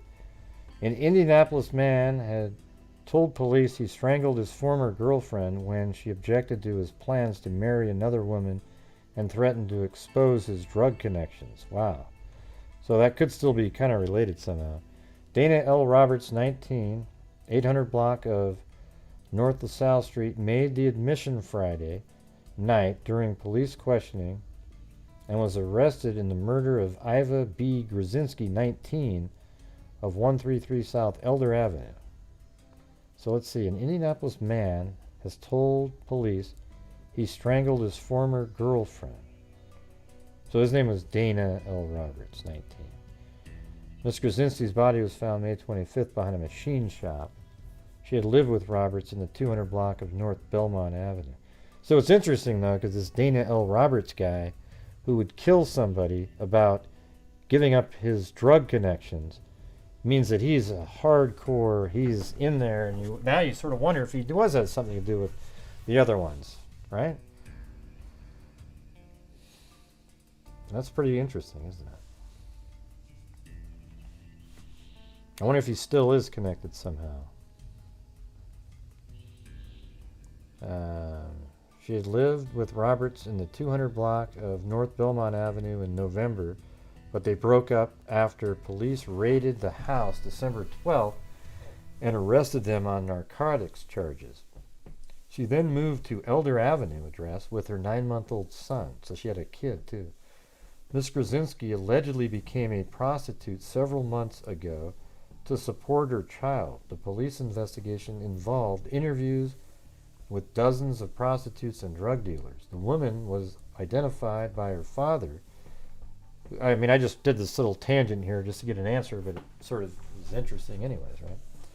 The woman's body identified by her father, who had come to police headquarters upon learning that the victim's right shoulder bore the name of her child, Jeremiah. In a statement made to homicide detectives, John W. Layton, Roberts said that he and Miss Krasinski went for an automobile drive late May 24th when she visited him at his house. As he drove, he told her he planned to marry another woman. I thought his name was Dana. Who's this person? Dana L. Roberts. He made the admission Friday night during police questioning and was arrested. Then over here we got, in a statement made to homicide detectives, John W. Layton Roberts said that he and Miss Grzinski went for an automobile drive in late May 24th when she visited him at his house. As he drove, he told her he planned to marry another woman, an announcement that incensed Miss Grzinski, Roberts said. During the ensuing quarrel, he said, Miss Grzinski threatened to inform authorities of his involvement in the drug trade. Roberts said he stopped the car near I-70 on Hardy Street and strangled her. The suspect said he then drove to Milturn Corporation at 1401 South Harding Street, where he dumped the body in a trash storage area. The next day, children playing in the area found the body. Roberts, who was unemployed, admitted to Layton of having a heck of a temper. So what's this person over here? Who's Dana L. Roberts? You guys confused about that? I mean, this is just a side story. I wanted to make sure it wasn't connected. It doesn't sound, other than the drug element, it doesn't sound like it. But Dana L. Roberts, 19, of the 800 block of North LaSalle Street, made the admission Friday night during police questioning and was arrested in the murder of Iva B. Grzinski. I know that's the boyfriend, but then who's Robert over here? That doesn't make any sense. Oh wait, hold on, I think this Dana almost seems like that's the girlfriend. I mean, it doesn't make any sense. Look at Dana L. Roberts, 19, of North LaSalle Street, made the admission that he killed her, right? Then over here, this person named John W. Layton admitted to doing it. So how does that make sense to you guys? Because right over here, let me just do two sentences for you. Right here it says, Dana L. Roberts, 19, of the 800 block of North LaSalle Street, made the admission Friday night during police questioning and was arrested in the murder of Iva B. Grzinski, 19. Then we go over here and it said, in a statement made to homicide detectives, John W. Layton Roberts said, wait, Dana Roberts. Oh, so Dana is the girlfriend of John W. Layton, and she admitted that her boyfriend killed Grzinski. Does that make sense? I think that makes sense right there. Right? Yeah. Oh, that's what Dana Dane just said up there. She's probably particularly interested since it is her first name. No, I think what it is Dana Roberts of North LaSalle Street made the admission Friday night that her boyfriend killed Iva B. Grzinski because he was going to marry her and told Iva B. that he wasn't going to marry her, but then Iva got so incensed that she threatened to tell police about his drug activity. Just listen, Zozo. It does make sense. There it is. Listen. But Dana isn't a guy in this one, I don't think. Well, and who is Dana? His buddy?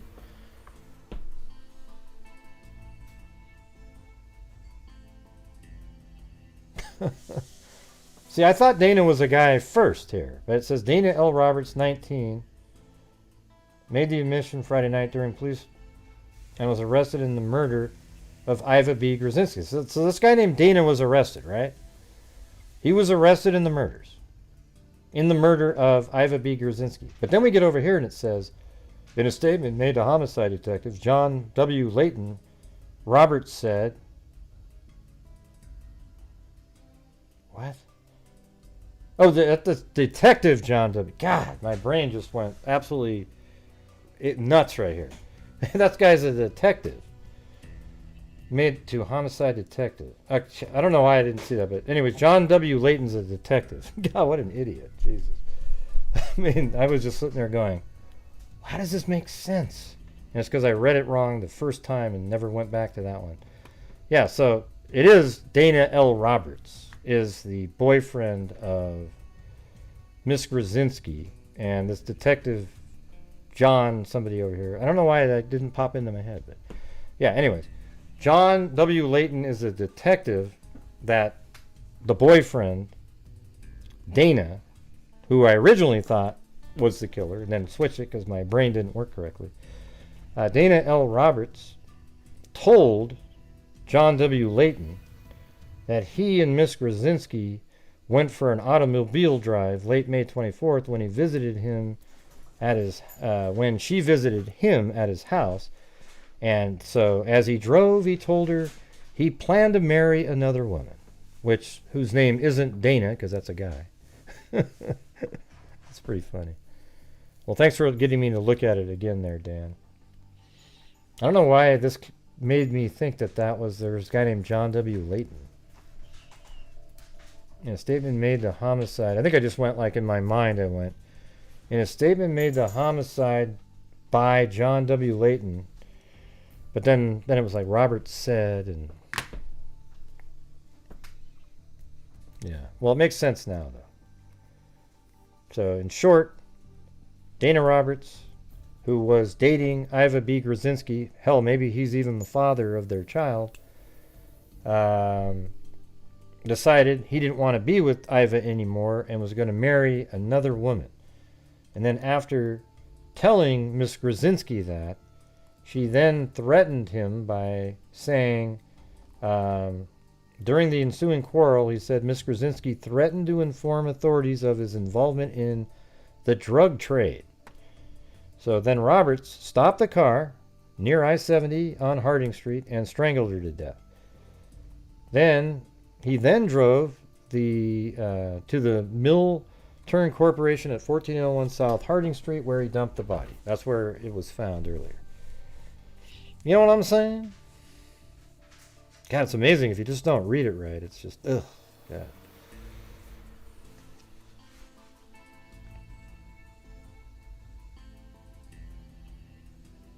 Well, how do you know he knew he had a temper, Susan? That's just you thinking that, right?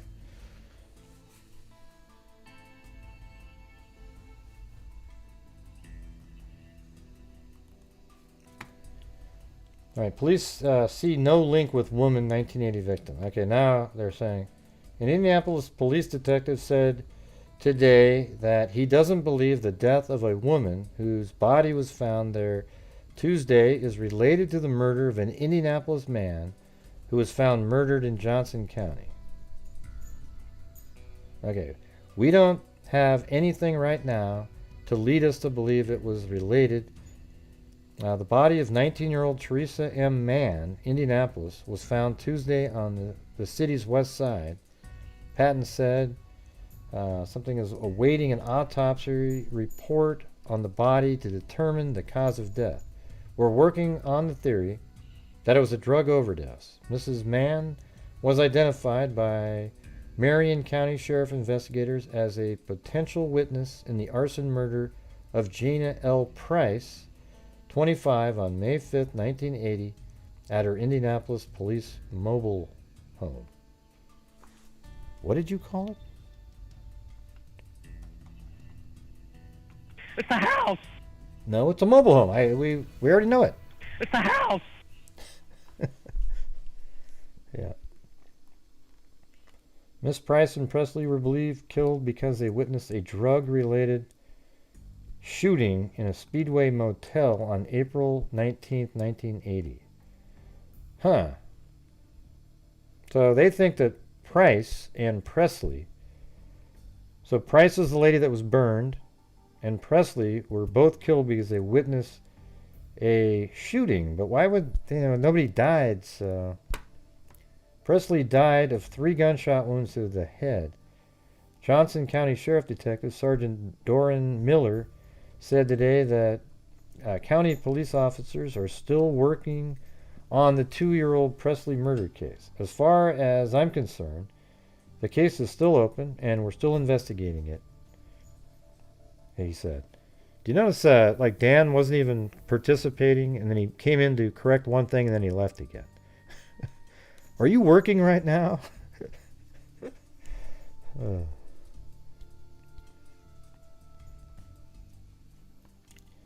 Another Johnson County Sheriff detective traveled to Indianapolis Tuesday to determine if the body found could have been Rose Zuras, 21, who was reported missing. Anyway, so they don't think that there's a link with this other body, but they do think that there's a link between those two.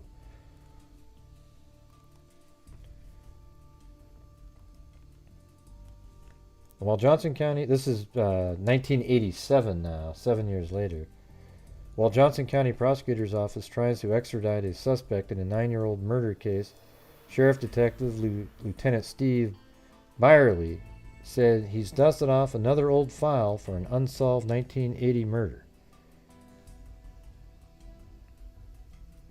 The detective said he has uncovered enough evidence to reopen a 7-year-old murder investigation into the execution-style shooting death of Stephen Presley. Presley's body was found April 30th, 1980, in a driveway across from Mount Pleasant Cemetery. So that must be exactly that church, actually. A resident of the area found the body around 7 a.m. An autopsy showed he had been shot 3 times in the head at close range. Neighbors later told police they heard gunshots that night of April 29th, but none of them called police. Investigators questioned about 20 people in May of 1980 in connection with the case. One woman they wanted to interview was killed when fire destroyed her mobile home in Indianapolis. Detectives at the time were investigating a possible connection to crimes in Indianapolis and Speedway. Presley had an arrest record in Marion County which included charges of attempted burglary, fleeing vehicle, theft, possession of stolen property, disorderly conduct, and alcohol-related charges.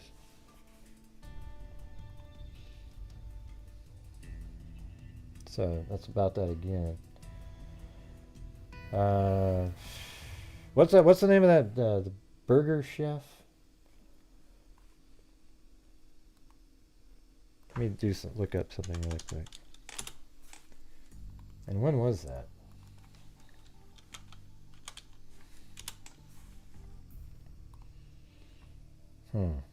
So that was a murder from 1978. And it's right there. See, Buddy Elwanger, a Speedway police officer who was eventually assigned to the case, admitted we screwed up from the beginning. This is a Wikipedia. I'm just saying that, look at it, it was the Burger Chef restaurant in Speedway, Indiana. Okay, so this case was 1980, and not even, I mean, it was like 17 months later. So I think there's people out there that think, let me see, Burger Chef murders and Stephen Presley. So I know that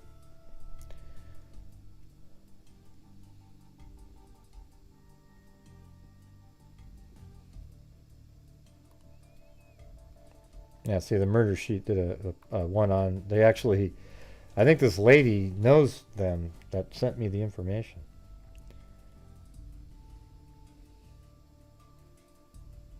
Why was no one ever prosecuted for the murder of Stephen Presley? Wouldn't it be weird if he was part of that? Because remember, that was that crazy murder with, I think, 4 victims inside the Murder Chef, I think.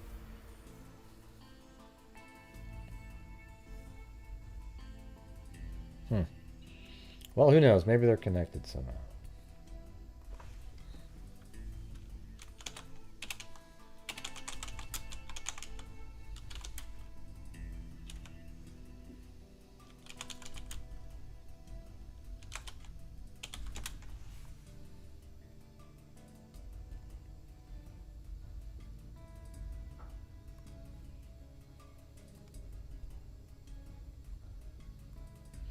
Okay, wow, this is weird. This didn't pop up in my thing. Let's check this one out. This is 1993.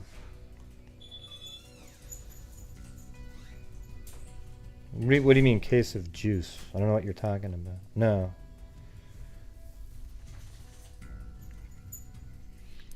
Alright, Stephen Wayne Presley was killed, police think, because he knew too much. Presley, 24, of Indianapolis, was found shot to death April 30th, 1980, in rural White River Township. A resident of it, on his way to work, found Presley's body that morning lying on a driveway across from the Mount Pleasant Cemetery on State Road 135. Presley was shot 3 times in the back of the head with a large caliber weapon, execution style. Sheriff Doran Miller, who was a detective for 7 years before becoming sheriff, investigated the Presley murder. He believes Presley was killed because he may have known who was responsible for other crimes, including the Burger Chef murders, and might have gone to the police. He knew something, Miller said. If the right things were done, possibly he could talk. Presley had been arrested numerous times since September 1974, the last time a week before his death, on charges of vehicle theft and possession of stolen property. He has to appear in court the day he died. According to police reports, 11 days before his murder, Presley witnessed the shooting of another man in Speedway, one of the leaders of a family crime gang. Someone wanted to prevent Presley from revealing to authorities what he knew.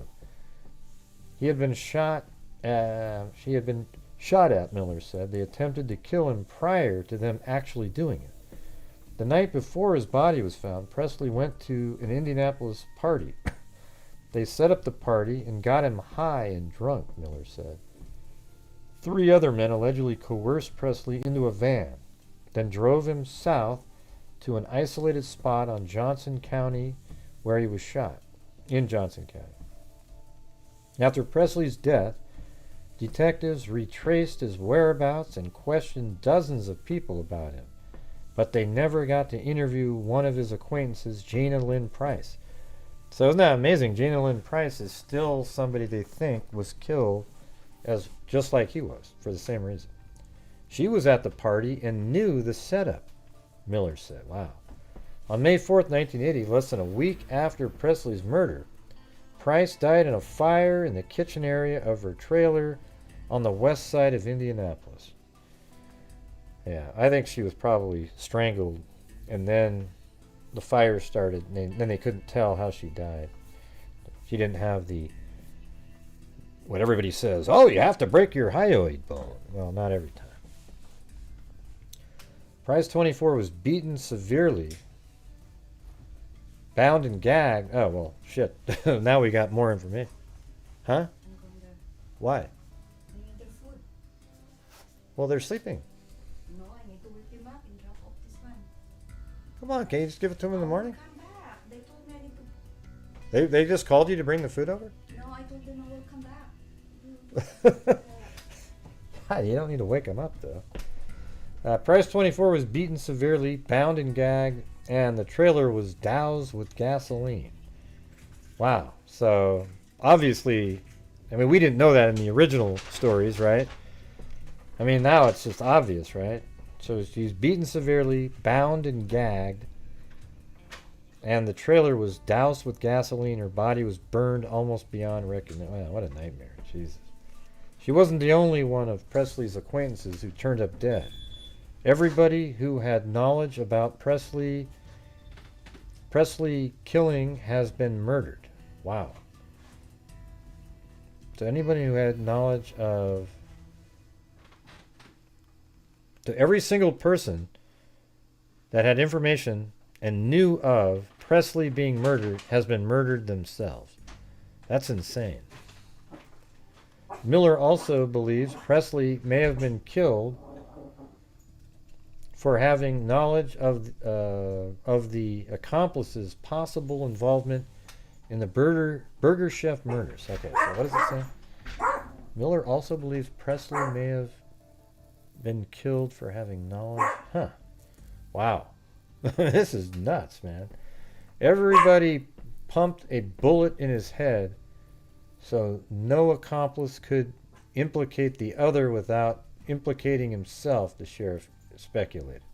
So maybe they think that all 3 bullets were fired from different guns. Or they had 3 people and they just handed the gun to the other person and they all shot once. The key figures in the family crime organization are now in prison on drug trafficking charges and have refused to cooperate with Miller. And while there is strong circumstantial evidence, there is no physical evidence linking the suspects to the crime scene. There would be enough to file charges if we had a witness, Miller said.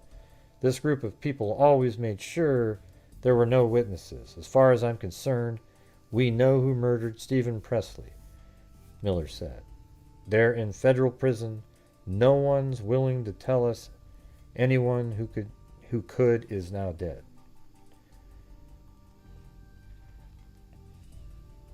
So there's an unsolved burger chef right there.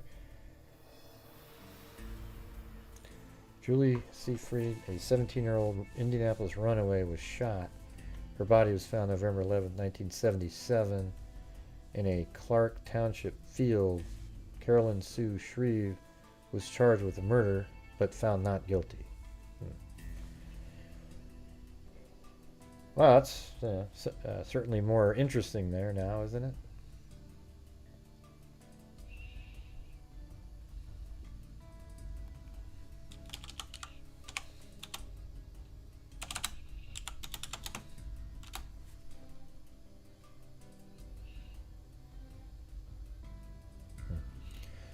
All right, well, there you go, you guys. What a crazy case that is. So, wow. Stephen Presley doesn't sound like Iva B. Grzinski's related, but man, you never know, man. There was drugs involved in that one. But Gina L. Price, apparently she was aware of the plan to set up Presley, and she got bound and gagged and killed in her mobile home. And Stephen Presley was shot execution style, and I guess every other person, or maybe they didn't mention the other names, but it sounds like everybody that had any knowledge of the murder of Presley has been murdered themselves. Well, that turned out to be pretty interesting, I thought. So, but yeah, there we go.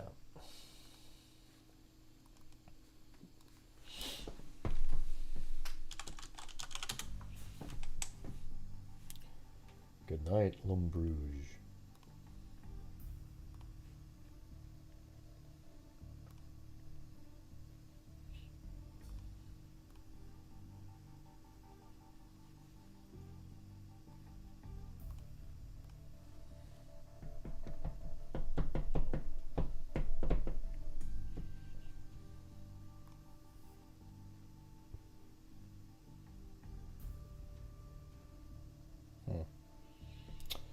Oh well.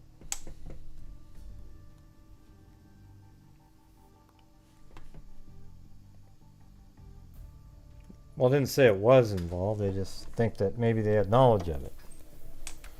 But yeah, man, not our greatest night in here overall. But thanks everybody for who helped support the channel. That'd be great. That was great. But tonight was like half of what we've done lately. But there you go. And the reason is because the name Idaho 4 Murders wasn't in the title. It happens every time. It's crazy. All right, let's see. What do we got here? So thank you to Miss Angels,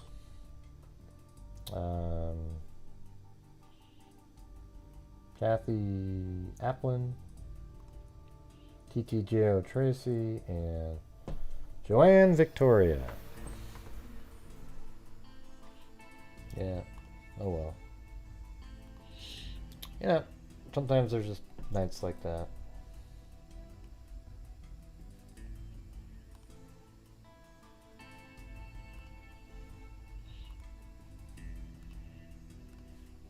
Hasn't been one for a long time, so it's kind of surprising. But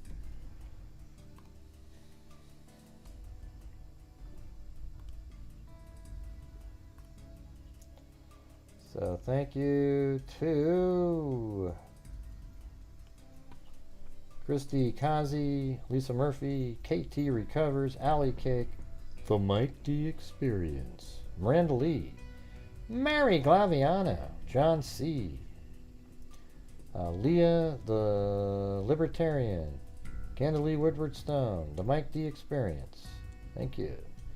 WNC Granny, K Me, Cindy J, Tawny Lee, Donna D, Nikki Zubs, Zozo, The Mike D Experience. Thank you, Mike D.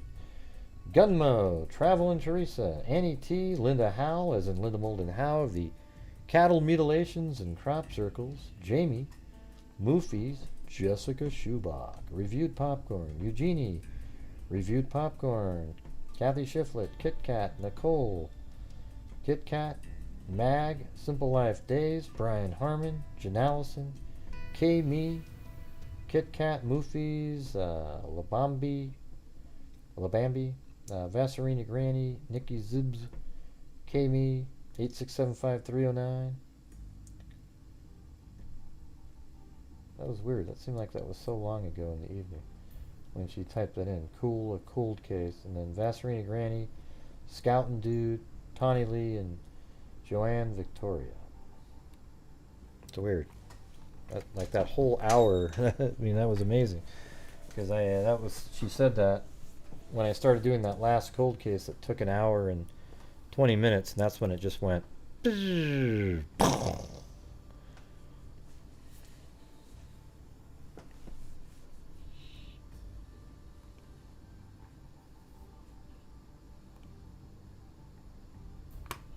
All right. Well, thank you guys very much for being here tonight. And we're not going to be able to spin for anything tonight, but maybe tomorrow we'll get a spin in there. I'll keep all the same names, all right? So all the names that are in there from the night will keep on roll over in tomorrow.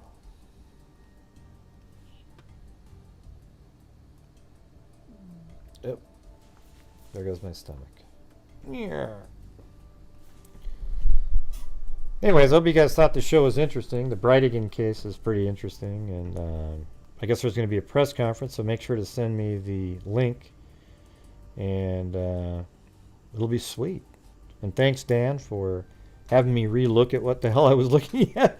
I don't know why I was thinking that's just so weird.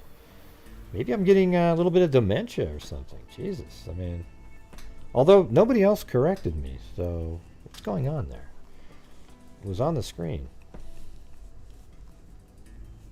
Yeah, I thought that was pretty interesting. Yeah, well, tomorrow I'm just pumped. So even if I don't go live, I might even just record it and then do like, live stream in the middle of the day or something, and then do another show later. I don't know. We're going to have to get back to the Idaho 4 murders, though.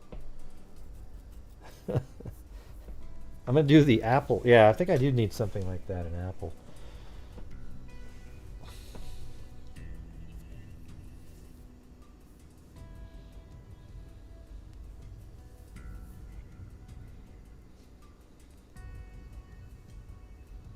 Yep. See you guys tomorrow. Thanks, everybody. We'll see you tomorrow. And, yes, I'm still here. And as I always say, everybody, until next time, be safe out there. And a 1 and a 2 and a 3 and a 4 and a 5 and a 6 and a 7. Yeah, I've been doing this true crime thing for quite a while now. And during this whole time, I have not seen one person that is a crime dissector, flag rejector. I'm a certified human lie detector. Gonna get ya on a stretcher if you try and play me like an old projector. Crime sector is my nectar. Professor Gray is gonna give another lecture. Crime collector, freak connector. And I'm always gonna be a bubble detector. Fool deflector, interceptor. And I'll meet a little specter with a vector. On his pector, with all respect, y'all. Just remember I can do a good conjecture. I have no agenda, I'm no pretender. And I'll serve it to you straight without a blender. And in the end, I'm gonna send ya on a mission to reveal the true offender. Yeah, so I'll just get right back to work. All right, everybody? Good night, everybody. Yay. Perfect, Mary Lou. Thank you. All right.